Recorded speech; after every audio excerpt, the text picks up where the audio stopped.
നമസ്കാരം. Dustin റിയാസും Ruth ഹാർമണും കൂടി കാറിനടുത്തുനിന്ന് road മുറിച്ച് കിടന്ന് എംപോറിയം എന്ന കടയിലേക്ക് വരുമ്പോൾ അകത്ത് ആ കട ഉടമസ്ഥൻ വാൾട്ടർ ഒരു പെട്ടി റിസപ്ഷനിലേക്ക് എടുപ്പിച്ചു. തടി കൊണ്ടുള്ള ഒരു പെട്ടിയാണ്. ശരിക്കും കൗതുകത്തോടുകൂടി ഡാലിയ നിക്കോൾസണും ജെയിംസും ഫ്ലോറൻസും ഒക്കെ ആ പെട്ടിയിലേക്ക് നോക്കുന്നത്.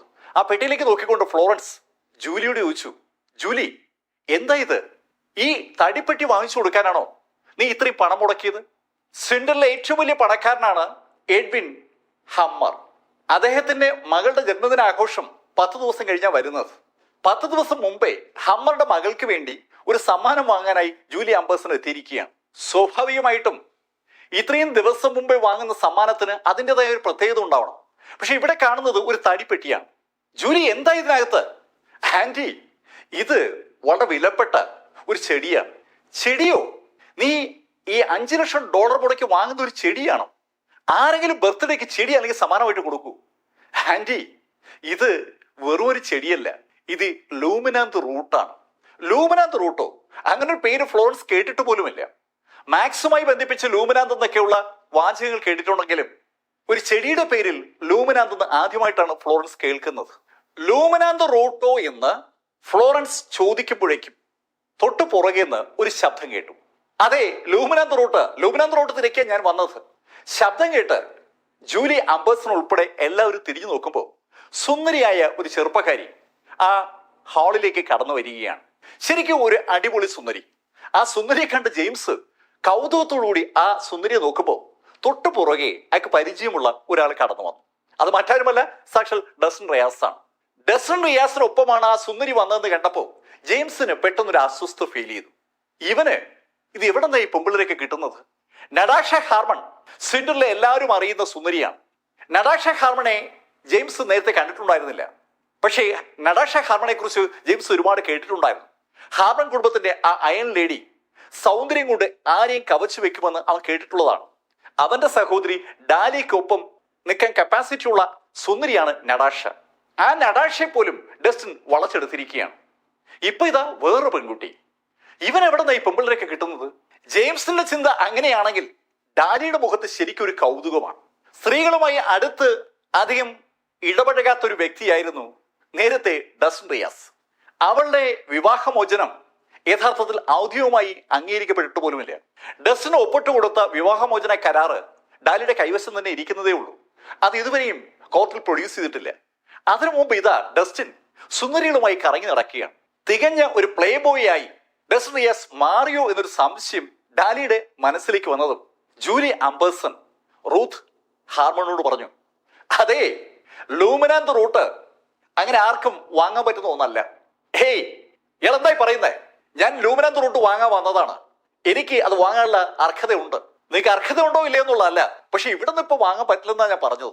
ലൂമിനാന്ത് റൂട്ട് എന്ന് എഴുതിയ ഒരു പെട്ടി അവിടെ ടേബിളിന്റെ മുകളിൽ ഇരിക്കുന്നത് കണ്ടുകൊണ്ട് കടന്നു വന്ന റൂത്ത് പെട്ടെന്ന് ജൂലി അവഗണിച്ചുകൊണ്ട് കടക്കാരോട് പറഞ്ഞു, ഏയ്, ഇത് എന്താ വില? ഹലോ മിസ്, ഇത് ഞാൻ ഓൾറെഡി വിറ്റതാണ്. നിങ്ങൾ എന്ത് വിലക്കാ വിറ്റേ? ഞാൻ $5 ലക്ഷം വിറ്റത്. വെറും $5 ലക്ഷം?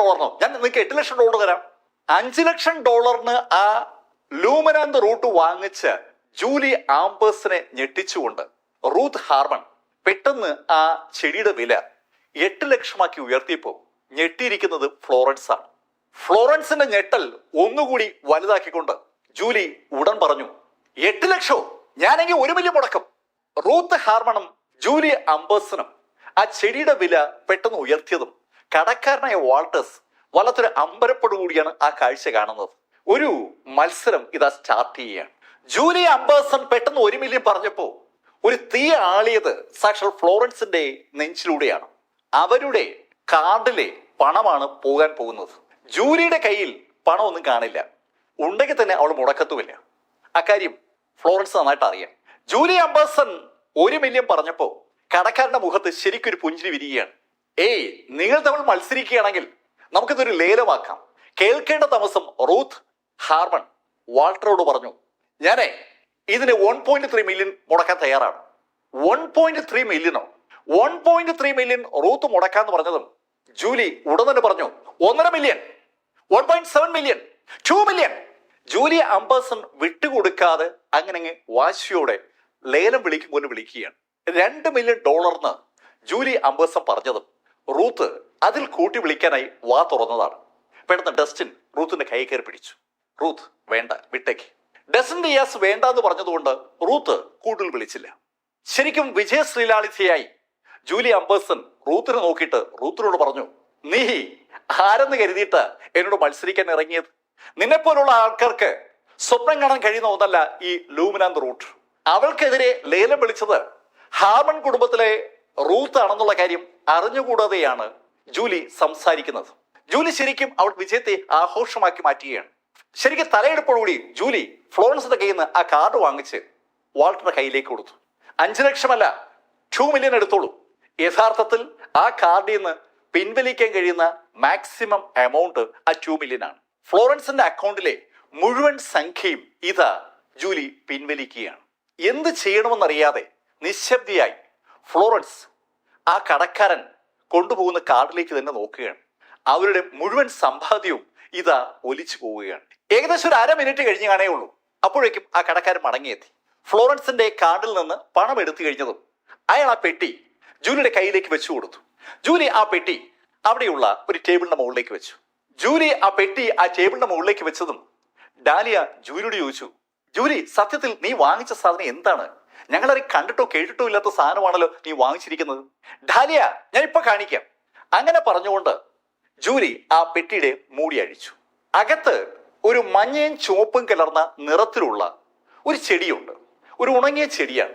ശരിക്കും ആ ചെടി നന്നായി ഉണങ്ങിയിട്ടുണ്ട്. പ്ലാവിന്റെ വേരൊക്കെ ഉണങ്ങി വരുമ്പോൾ ഉണ്ടാകുന്ന ഒരു നിറമുണ്ടല്ലോ, ആ നിറത്തിലേക്ക് ആ ചെടിയുടെ പല ഭാഗവും മാറിയിട്ടുണ്ട്. ആ ചെടിയിലേക്ക് നോക്കിയ ജെയിംസും ഫ്ലോറൻസും ഡാലിയും അമ്പരപ്പോടുകൂടി ആ ചെടിയിലേക്കും ജൂലിയുടെ മുഖത്തേക്കും മാറി മാറി നോക്കുകയാണ്.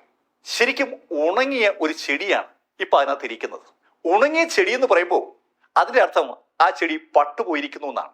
അമ്പരപ്പോടുകൂടി തന്റെ മുഖത്ത് നോക്കുന്ന അവളുടെ ആന്റിയും കസിൻ ജെയിംസിനെയും ഡാലിയും നോക്കിയ ജൂലിക്കും ഒരു അമ്പരപ്പ്. ജൂലി ആ ചെടിയുടെ ഒരു ശാഖയിലും തൊട്ടതും പെട്ടെന്ന് ആ ശാഖ അടർന്ന് താഴെ വീണു. ആ ശാഖ ഏതാണ്ട് പൊടിഞ്ഞു തുടങ്ങിയിരിക്കുന്നു എന്നർത്ഥം. ആ ശാഖ അടർന്നു വീണതും പെട്ടെന്ന് അവിടെ ഒരു പൊട്ടിച്ചിരി ഉയർന്നു. ചിരിച്ചത് സാക്ഷാൽ റൂത്ത് ഹാർമൺ ആണ്. കലക്കി, ഇത് കൊള്ളാം. ഒരു പട്ടുപോയ ചെടിക്ക് വേണ്ടിയാണോ ഇവര് $2 മില്യൺ മുടക്കിയത്? റൂത്തിന്റെ പൊട്ടിച്ചിരിയും പറച്ചിലും സ്വാഭാവികമായിട്ടും വല്ലാത്തൊരു അസ്വസ്ഥത ആ നാലംഗ ടീമിന് ഉണ്ടാക്കുകയാണ്. ശരിക്കും അസ്വസ്ഥയായിരിക്കുന്നത് സാക്ഷാൽ ഫ്ലോറൻസ് ആണ്. ഫ്ലോറൻസ് ദേഷ്യത്തോടുകൂടി ജൂലിയോട് ചോദിച്ചു, ജൂലി, എന്താ ഇത്? പട്ടുപോയ ഒരു ചെടിക്ക് വേണ്ടിയാണോ നീ $2 മില്യൺ മുടക്കിയത്? ഒരു ബർത്ത്ഡേ സമ്മാനം എന്ന നിലയിൽ $100 $1000 ഒക്കെ മുടക്കി ഒരു സമ്മാനം വാങ്ങുന്നതിനെ കുറിച്ച് ഫ്ലോറൻസിനും അഭിപ്രായ വ്യത്യാസമൊന്നുമില്ല. ഇവിടെ പക്ഷേ $2 മില്യൺ മുടക്കിയ ഒരു സമ്മാനം വാങ്ങിച്ചിരിക്കുന്നത്. യഥാർത്ഥത്തിൽ 2 വലിയ കോർപ്പറേറ്റുകൾ തമ്മിൽ ഒരു ബന്ധം ഉണ്ടാക്കുമ്പോൾ കൊടുക്കുന്ന സമ്മാനത്തിന് തത്തുല്യമായ ഒരു സമ്മാനമാണ് ഇവിടെ ജൂലി വാങ്ങിച്ചത്. ആ സമ്മാനമാണ് ഇപ്പൊ ഇതാ ഉണങ്ങി വരണ്ട് കരിഞ്ഞിരിക്കുന്നത്. മഞ്ഞയും ചുമപ്പും കലർന്ന ആ ചെടിയുടെ തണ്ട് കരിഞ്ഞുടങ്ങിയിരിക്കുകയാണ്. ശരിക്കും വരണ്ടിരിക്കുകയാണ്. അതിൽ തുടമ്പോ ശാഖകൾ അടർന്നു വീഴുകയാണ്, പൊടിയാകുകയാണ്. 100 കണക്കിന് വർഷം പഴക്കമുള്ള ലൂമിനാന്ത് ചെടി പൂർണ്ണമായും പൊടിഞ്ഞു തീരാൻ പോവുകയാണെന്നുള്ള ഒരു യാഥാർത്ഥ്യം അപ്പോഴാണ് ജൂലിക്ക് ഉണ്ടായത്. ജൂലി പെട്ടെന്ന് ഞെട്ടിത്തിരിഞ്ഞ് കടക്കാരൻ വാൾട്ടേഴ്സിനെയും അതുപോലെ റൂത്ത് ഹാർമണിയും മാറി മാറി നോക്കിയിട്ട് കടക്കാരനോട് പറഞ്ഞു, ഏയ്, ഈ ചെടി എനിക്ക് വേണ്ട, നിങ്ങൾ ആ പണം തിരിച്ച.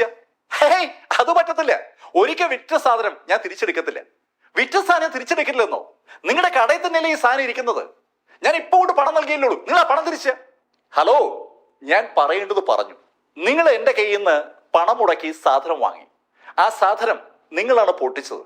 സാധനം വാങ്ങാൻ മുമ്പ് സാധനം ചെക്ക് ചെയ്യേണ്ടത് നിങ്ങളുടെ ഉത്തരവാദിത്വമാണ്. നിങ്ങൾ അത് ചെയ്തില്ലേ? ഇപ്പോ ആ സാധനം തിരിച്ചെടുക്കണമെന്ന് എന്നോട് പറഞ്ഞാൽ ഞാൻ എങ്ങനെ തിരിച്ചെടുക്കാനാണ്? വിറ്റ സാധനം ഒരു കാരണവശാലും തിരിച്ചെടുക്കില്ല എന്ന് വാൾട്ടർ തീർത്തു പറഞ്ഞപ്പോ ജൂലി ശരിക്കും ദേഷ്യത്തോടുകൂടി വാൾട്ടറോട് പറഞ്ഞു, ഏയ്, ഞാൻ ആരെന്ന് എനിക്ക് അറിയത്തില്ല.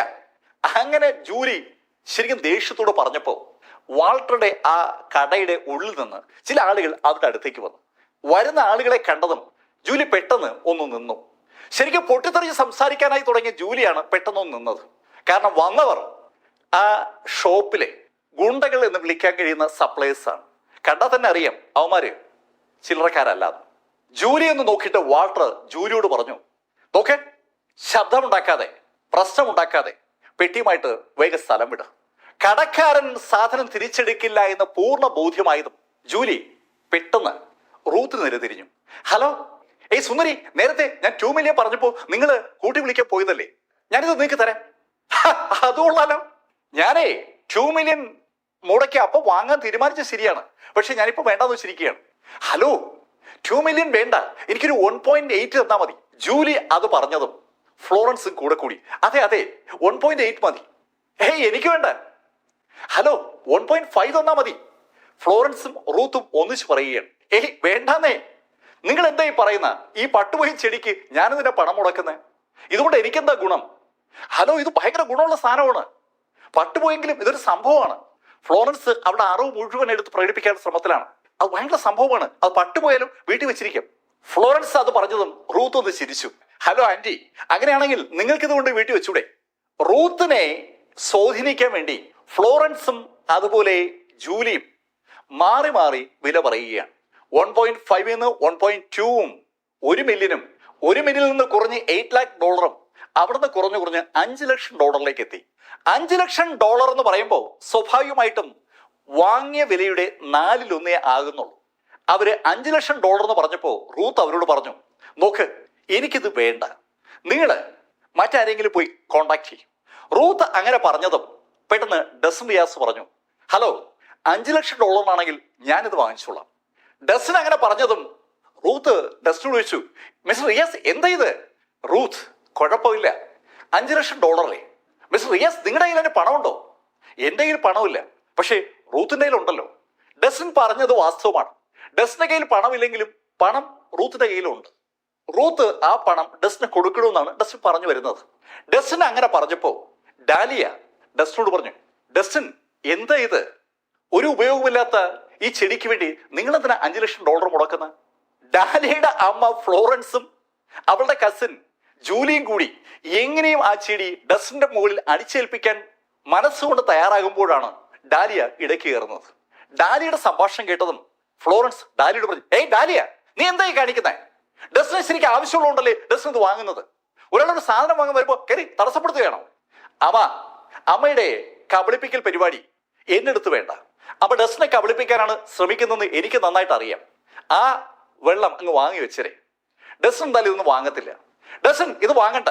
ഡസനെ പറ്റിക്കാനുള്ള പരിപാടിയാണ് ഇവർ കാണിക്കുന്നത്. ഡാലിയ, സാരമില്ല, ഞാൻ എന്തായാലും ഇത് വാങ്ങാം, എനിക്കിതുകൊണ്ട് ചില കാര്യങ്ങൾ ചെയ്യാൻ പറ്റും. അതെ അതെ, ഡസൻ വിചാരിച്ച ചില കാര്യങ്ങൾ ചെയ്യാൻ പറ്റും. ഡാലിയ, നീ മാറിയിക്കേ. പെട്ടെന്ന് തന്നെ ബാക്കി കാര്യങ്ങളൊക്കെ റെഡിയായി. ഡസൻ ആവശ്യപ്പെട്ട അനുസരിച്ച് റൂത്ത് ഹാർമൺ $5 ലക്ഷം ഫ്ലോറൻസിന് ഹാൻഡ് ഓവർ ചെയ്തു.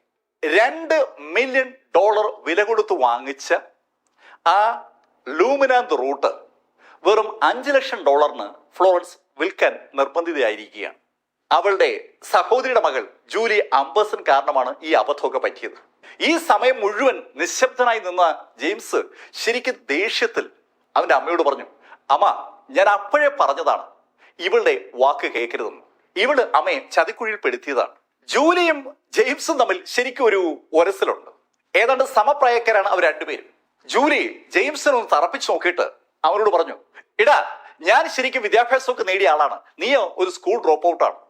അതുകൊണ്ട് ഇവിടെ മുതിർന്നത് സംസാരിക്കുമ്പോൾ, വിവരമുള്ളവർ സംസാരിക്കുമ്പോൾ അതിനിടയ്ക്ക് ഇത് സംസാരിക്കരുത്.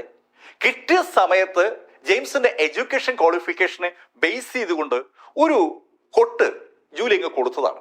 ജൂലി ഇങ്ങനെ സംസാരിക്കുമ്പോഴേക്കും ജൂലിയുടെ കയ്യിൽ നിന്ന് ഡസ്റ്റൻ ആ പെട്ടിയും വാങ്ങിച്ചു. പെട്ടി വാങ്ങിക്കുന്ന സമയത്തും ഡാലിയ ഡസ്റ്റനോട് പറയുകയായിരുന്നു, ഡസ്റ്റൻ, നിങ്ങൾ എന്താ ഇതുവരെ ഒന്നും പഠിക്കാത്തത്? മണ്ടത്തരങ്ങൾ മാത്രമേ കാണിക്കൂ എന്ന് തീരുമാനിച്ചുറപ്പിച്ചിരിക്കുകയാണല്ലേ. അവളുടെ ഭർത്താവായിരുന്ന വ്യക്തിയാണ് ഡസ്റ്റൻ റിയാസ്. ഡസ്റ്റനും അവളും തമ്മിൽ വിവാഹമോചന കരാറിൽ ഒപ്പിട്ടു എന്നുള്ള സത്യമാണ്. പക്ഷെ ആ കരാർ ഇതുവരെയും ഔദ്യോഗികമായി അംഗീകരിച്ചിട്ട് പോലുമില്ല. എന്ന് പറഞ്ഞാൽ ആ സമയത്തും ഔദ്യോഗികമായി ഡസ്റ്റൻ തന്നെയാണ് ഡാലിയുടെ ഹസ്ബൻഡ്. ഡാലിയ നിക്കോൾസൺ ഡസ്റ്റന്റെ കേസിൽ കാണിക്കുന്ന ആ ഒരു താല്പര്യം ഇതിനിടയിൽ റൂത്ത് ഹാർമന്റെ ശ്രദ്ധയിൽപ്പെട്ടിട്ടുണ്ട്. അവൾ ശരിക്കും കൗതുകപൂർവ്വം ഡാലിയ നിക്കോൾസനെ നിരീക്ഷിക്കുകയാണ്. അവളുടെ മനസ്സിൽ അവളുടെ ചേച്ചി നടാഷ്യയുണ്ട്. നടാഷ്യയ്ക്കുള്ള എതിരാളിയാണ് അടുത്ത് നിൽക്കുന്ന ഡാലി എന്ന് റൂത്തിന് നന്നായിട്ട് അറിയാം. ഡാലിയ നിക്കോൾസൺ ശരിക്കും ഒരു സുന്ദരിയാണ്. സ്വിൻഡനെ മുഴുവൻ ഇളക്കി മറിക്കാൻ കഴിയുന്ന 4 സുന്ദരിമാരിൽ 2 പേർ നടാഷ്യ ഹാർമണും ഡാലിയ നിക്കോൾസനുമാണ്. അക്കാര്യം റൂത്തിന് നല്ല ഉറപ്പാണ്. നടാഷ ഹാർമണുമായി ശരിക്കും ഡസ്റ്റിന്റെ പേരിൽ വിലപേശാൻ ഡാലിയയ്ക്ക് പറ്റും. റൂത്തിന്റെ മനസ്സിലൂടെ ഡാലിയൻ നിക്കോൾസിനെയും നടാഷ ഹാർമണയും കണക്ട് ചെയ്തുകൊണ്ട് പല കാര്യങ്ങളും കടന്നു വരുമ്പോഴാണ് ഡസ്റ്റിനിയാസ് ആ പെട്ടി ജൂലിയുടെ കയ്യിൽ നിന്ന് വാങ്ങുന്നതും താഴേക്ക് അങ്ങിടുന്നതും.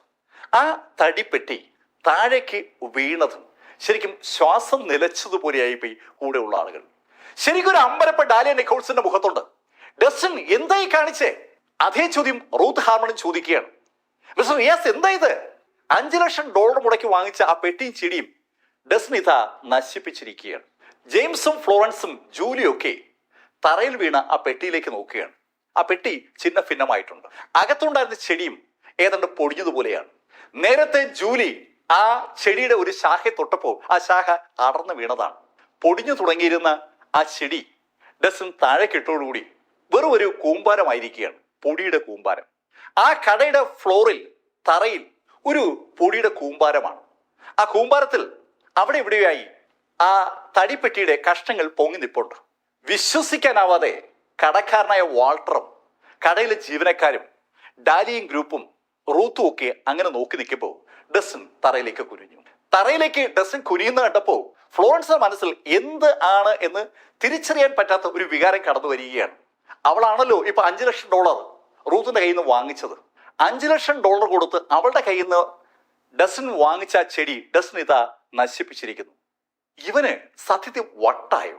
ആ ചെടി വാങ്ങിച്ചപ്പോഴേ ആ തോന്നൽ ഫ്ലോറൻസിന് ഉണ്ടായതാണ്. തറയിലേക്ക് ചെടി ഇടുകൂടെ ചെയ്തപ്പോൾ ആ ധാരണ ഉറപ്പായി. ഡസ്റ്റിന് വട്ടായിരിക്കുകയാണ്.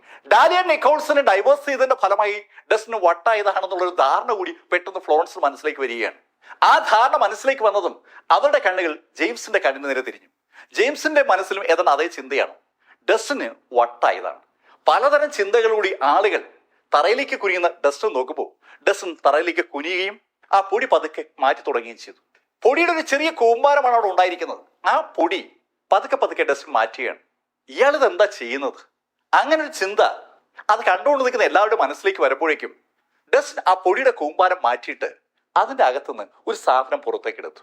ശരിക്കും ഒരു വിരലിന്റെ അത്ര വലിപ്പമുള്ള ഒരു ചെറിയ ചെടി ആ കൂമ്പാരത്തിനകത്തുനിന്ന് ഡസ്റ്റിന്റെ കയ്യിലേക്ക് വന്നിരിക്കുകയാണ്. കടും ചുവപ്പ് നിറത്തിലുള്ള ഒരു കുഞ്ഞു ചെടി. ആ ചെടി പുറത്തേക്കെടുത്ത ഡസ്റ്റിൻ ആ ചെടി ഡസ്റ്റിനെ ഇടത് കൈയിലേക്ക് വെച്ചു. എന്നിട്ട് അതിലെ പൊടിയൊക്കെ പതുക്കെ ഊതി തെറിപ്പിച്ചു. ആ പൊടിയൊക്കെ മാറിയപ്പോൾ ശരിക്കും ചുവന്നു തുടുത്ത ഒരു കുഞ്ഞു ചെടി ഡസ്റ്റിന്റെ കയ്യിലിരിക്കുകയാണ്. ഡസ്റ്റിന്റെ അടുത്ത് നിൽക്കുന്ന റൂത്ത് അമ്പരപ്പൊഴി ഡസ്റ്റിനോട് ചോദിച്ചു, മിസ്റ്റർ റിയാസ്, എന്താ ഇത്? റൂത്ത്, ഇതാണ് ബ്ലഡ് ലൂമിനാന്ത്. ബ്ലഡ് ലൂമിനാന്തോ? പെട്ടെന്ന് റൂത്ത് അങ്ങനെ എടുത്ത് ചോദിച്ചതും കടക്കാരനായ വാൾട്ടറുടെ മുഖം ഒന്ന് വലിഞ്ഞു മുറുകി. അയാൾ ഓടി ഡസ്റ്റിന്റെ അടുത്തേക്ക് വന്നു. അതെ അതെ, ഇത് ബ്ലഡ് ലൂമിനാന്താണ്. പെട്ടെന്ന് റൂത്ത് ആ കടക്കാരനോട് ചോദിച്ചു, ഹലോ, എന്താ ഈ ബ്ലഡ് ലൂമിനാന്ത്? അതെ, അത് ശരിക്കും പ്രസിദ്ധമായ അപൂർവമായ ഒരു ചെടിയാണ്. അങ്ങനെയാണ് വാൾട്ടർ ആ ചെടിയെ നിർവചിച്ചത്. അമൂല്യമായ ചെടിയോ എന്ന് പറഞ്ഞാൽ ഇത് ശരിക്കും വിലയുണ്ടെന്നാണോ? വില ഉണ്ടോന്നോ? ആ കുഞ്ഞു ചെടിക്ക് $100 മില്യൺ വില കിട്ടും. ശരിക്കും ഒരു ബോംബ് വീണ് പൊട്ടിത്തെറിക്കുമ്പോൾ ആ പൊട്ടിത്തെറി കഴിയുമ്പോൾ ഒരു നിശബ്ദത ഉണ്ടാവുമല്ലോ. ആ നിശബ്ദതയാണ് ഇപ്പോൾ ആ ഹാളിലുള്ളത്. $5 ലക്ഷം മുടക്കി ഡസ്റ്റിൻ വാങ്ങിച്ച ആ ചെടി തകർന്നപ്പോൾ അതിനകത്ത് നിന്ന് ഒരു കുഞ്ഞു ചെടി കിട്ടിയിരിക്കുകയാണ്. ഒരു വിരലിന്റെ മാത്രം വലിപ്പമുള്ള ഒരു കുഞ്ഞു ചെടി, ബ്ലഡ് ലൂമിനാന്ത്. ആ ബ്ലഡ് ലൂമിനാന്തിന് $100 മില്യൺ വിലയുണ്ടെന്ന് കടക്കാരൻ പറഞ്ഞപ്പോൾ എന്ത് പറയണമെന്നറിയാതെ ജൂലി അംബേഴ്സൺ ആ ചെടിയിലേക്ക് തന്നെ നോക്കുകയാണ്. ഏതാണ്ട് ഒരു നിമിഷത്തെ പൂർണ്ണ നിശബ്ദയ്ക്ക് ശേഷം ജൂലി പെട്ടെന്ന് ഡസ്റ്റിനോട് പറഞ്ഞു, ഡസ്റ്റിൻ, ഞാൻ ചെടി വിൽക്കുന്നില്ല. ഇതാ, ഞാൻ ആ പണം തിരിച്ചു തരാം. എനിക്ക് ആ ചെടി തിരിച്ച. ജൂലിയുടെ പെട്ടെന്നുള്ള പറച്ചിൽ കേട്ടതും ഫ്ലോറൻസും ഡസ്റ്റിന് അടുത്തേക്ക് വന്നു. അതേ ഡസ്റ്റിൻ, ഞങ്ങൾ ആ ചെടി വിൽക്കുന്നില്ല. ഹാ, കൊള്ളാലോ, നിങ്ങളുടെ കയ്യിൽ നിന്ന് ഞാൻ പണം നൽകി വാങ്ങിച്ച ചെടിയല്ലേ, ആ ചെടി ഇനി എന്റെ സ്വന്തമാണ്. ഡസ്റ്റിൻ, അങ്ങനെ പറയാൻ പറ്റില്ല. ഞങ്ങൾ നേരത്തെ വിൽക്കാൻ തീരുമാനിച്ചു, ഇപ്പൊ ഞങ്ങൾ വിൽക്കുന്നില്ല. തീരുമാനം ഞങ്ങൾ മാറ്റി. ഇതാ, പണം ഞങ്ങൾ തിരിച്ചു തരികയാണ്. ഡസ്റ്റിൻ തന്ന പണം ഞങ്ങൾ തിരിച്ചു തന്നെ. അപ്പൊ നമ്മൾ വേറെ കരാറൊന്നുമില്ല, ആ ചെടിങ്ങ. വളരെ കൂളായിട്ടാണ് ജൂലി അംബേഴ്സൺ അങ്ങനെ പറഞ്ഞത്. അത് കേട്ടതും റൂത്ത് ദേഷ്യപ്പെട്ട് ജൂലിയോട് പറഞ്ഞു, ഹേയ്, എന്തായി പറയുന്നേ? നിങ്ങളുടെ കയ്യിൽ നിന്ന് പണം മുടക്കി ഞങ്ങളൊരു സാധനം വാങ്ങിച്ചു കഴിഞ്ഞാൽ ആ സാധനം ഞങ്ങളുടേതാണ്. അതിനുശേഷം ഞങ്ങളുടെ സാധനത്തിൽ അവകാശം ഉന്നയിക്കാൻ നിങ്ങൾക്ക് എന്താ അധികാരമുള്ളത്? നിങ്ങളെന്താ ആളുകളെ കബളിപ്പിക്കാൻ ശ്രമിക്കുകയാണോ? എന്താ ആളുകളെ പൊട്ടന്മാരാക്കുകയാണോ? റൂത്തിന്റെ ചോദ്യം സ്വാഭാവികമായിട്ട് ആ കടയിലെ എല്ലാവരുടെ മനസ്സിലുള്ള ചോദ്യമാണ്.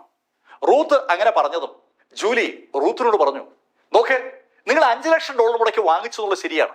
ഞാനൊരു $5 ലക്ഷം കൂടി അധികം തരാം, 1 മില്യൺ തരാം. നിങ്ങൾ ആ ചെടിക്ക് താ. $100 മില്യൺ എങ്കിലും വിലയുണ്ടാകും ആ ചെടിക്കെന്ന് കേട്ടപ്പോഴാണ് പെട്ടെന്ന് $1 മില്യൺ മുടക്കാമെന്നുള്ള അവസ്ഥയിലേക്ക് ജൂലി എത്തിയിരിക്കുന്നത്. ജൂലി പറഞ്ഞത് കേട്ട് ഫ്ലോറൻസും ഡസ്റ്റനോട് പറഞ്ഞു, അതെ അതെ, ഞാൻ 1 മില്യൺ മുടക്കാം.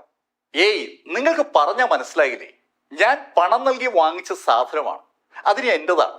ഡസ്റ്റൻ അങ്ങനെ പറഞ്ഞതും ജൂലിയും ഫ്ലോറൻസും ഒന്നിച്ച് ഡസ്റ്റനോട് പറഞ്ഞു, അത് ശരിയാകില്ല, ഞങ്ങളുടേതാണ് ആ സാധനം, ഞങ്ങൾ നിങ്ങൾക്ക് ആ സാധനം തന്നു, നിങ്ങൾ ഞങ്ങളുടെ കയ്യിലേക്ക് പണം തന്നു, ആ പണം ഇതാ ഞങ്ങൾ തിരിച്ചിരുന്നു, അപ്പോ പണ ഇടപാട് ക്ലിയർ ആയി, ഇനി സാധനമാണുള്ളത്, ഞങ്ങളുടെ സാധനം ഇപ്പൊ നിങ്ങളുടെ കയ്യിലിരിക്കും, നിങ്ങളിങ്ങനെ താ, അതുകൊണ്ട് കാര്യം തീർന്നില്ലേ.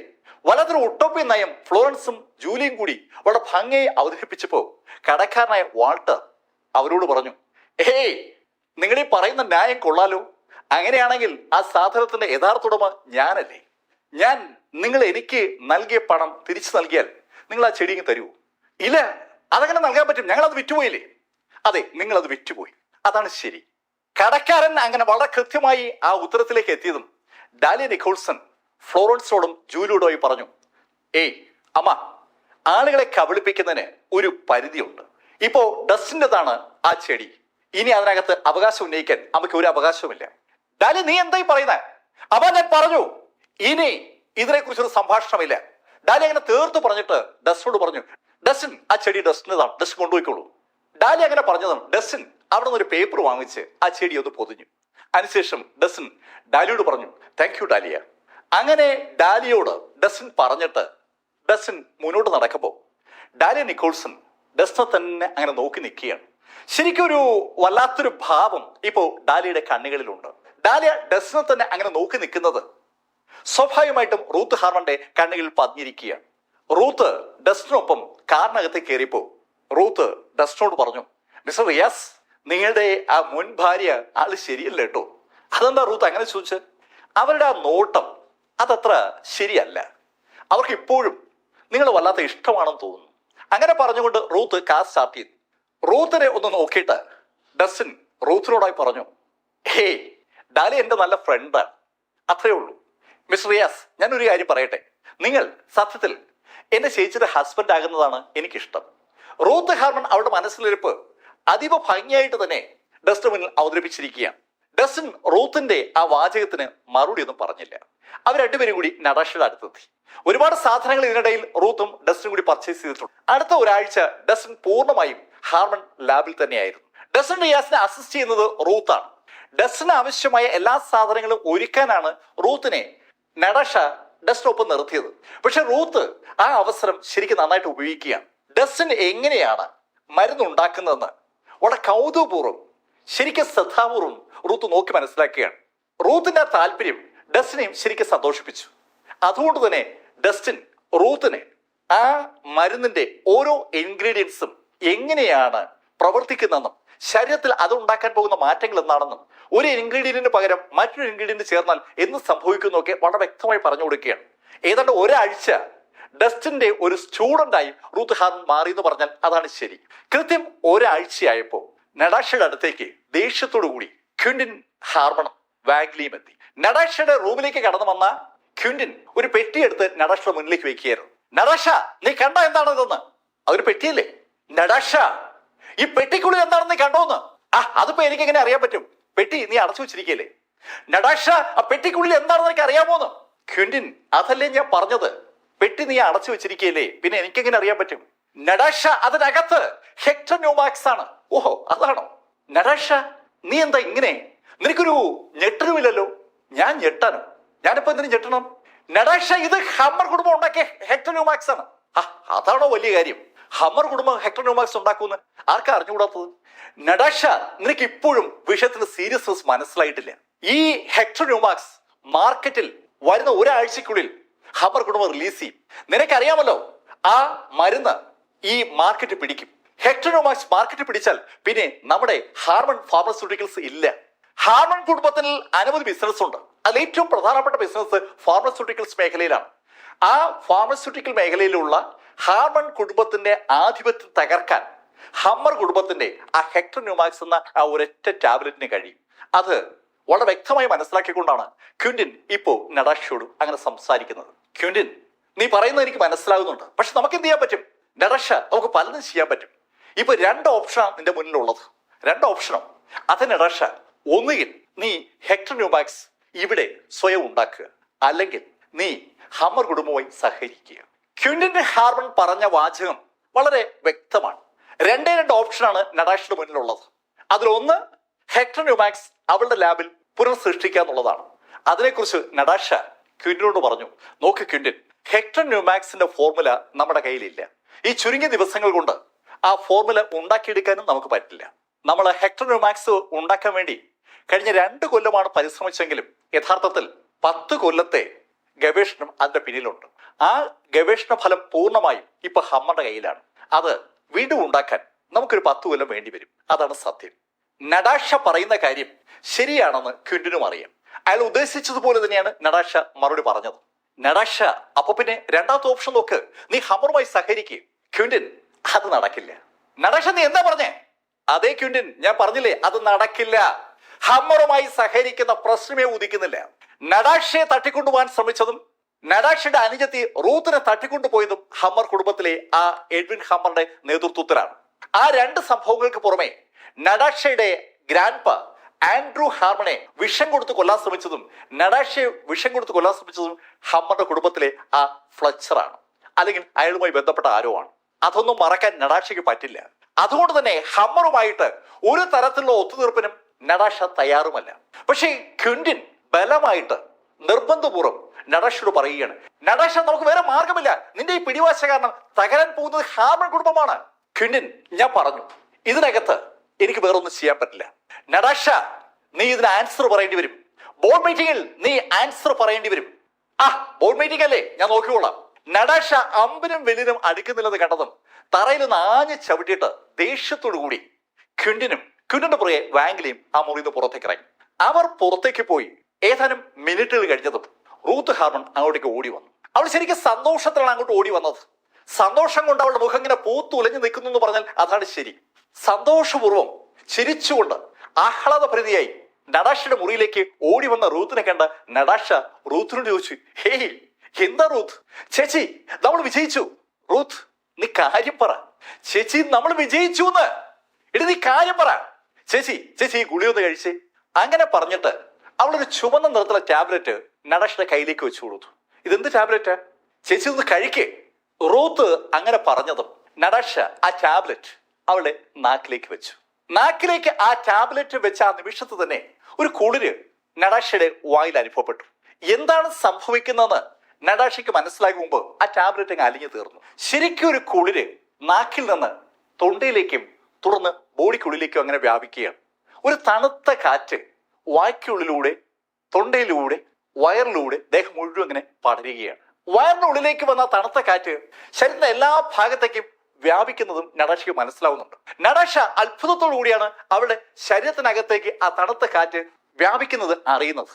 അവളുടെ ശരീരത്തിലെ എല്ലാ ഭാഗത്തേക്കും ആ തണുത്ത കാറ്റ് വ്യാപിച്ചിരിക്കുകയാണ്. ഒരു കുളിര് ശരീരത്തിലെ എല്ലാ ഭാഗത്തേക്കും വരികയാണ്. കാലിലെ വിരലുകൾ വരെ ആ തണുപ്പ് എത്തിയിരിക്കുകയാണ്. ഒരു നനുത്ത സുഖമുള്ള ഒരു തണുപ്പ്. ആ നനുത്ത സുഖം ശരീരത്തിനുള്ളിലൂടെ അങ്ങനെ കടന്നു വന്നപ്പോ എന്തെന്നില്ലാത്ത ഒരു ഊർജം നടാഷയ്ക്ക് അനുഭവപ്പെടുകയാണ്. അവളുടെ ശരീരത്തിന് കൂടുതൽ ശക്തി വന്നതുപോലെ, കൂടുതൽ കരുത്ത് വന്നതുപോലെ ഒരു തോന്നൽ നടാഷയ്ക്കുണ്ടായി. ശരീരത്തിലെ എല്ലാ ഭാഗത്തും ഒരു ഊർജം പ്രസരിക്കും പോലെ. ശരീരം മുഴുവൻ ആദ്യം ആ തണുപ്പ് വ്യാപിച്ചു. രണ്ടാമത് ദേഹം മുഴുവൻ ഒരു വല്ലാത്ത ഊർജ പ്രസാരണം അവൾക്ക് അനുഭവപ്പെടുകയാണ്. ശരിക്കും ഒരു തിളക്കം അവളുടെ ദേഹം മുഴുവൻ ഉണ്ടായെന്ന് ഒരു തോന്നൽ നടാഷയ്ക്ക് ഇപ്പോൾ ഉണ്ട്. നടാഷയെ തന്നെ കൗതുപൂർവ്വം നോക്കി നിൽക്കുകയാണ് ഇപ്പോ റൂത്ത് ഹാർമൺ. റൂത്ത് നടാഷയുടെ മുഖത്ത് നോക്കിയോണ്ട് നടാഷ വിളിച്ചു, ചേച്ചി, എന്താ റൂത്ത്?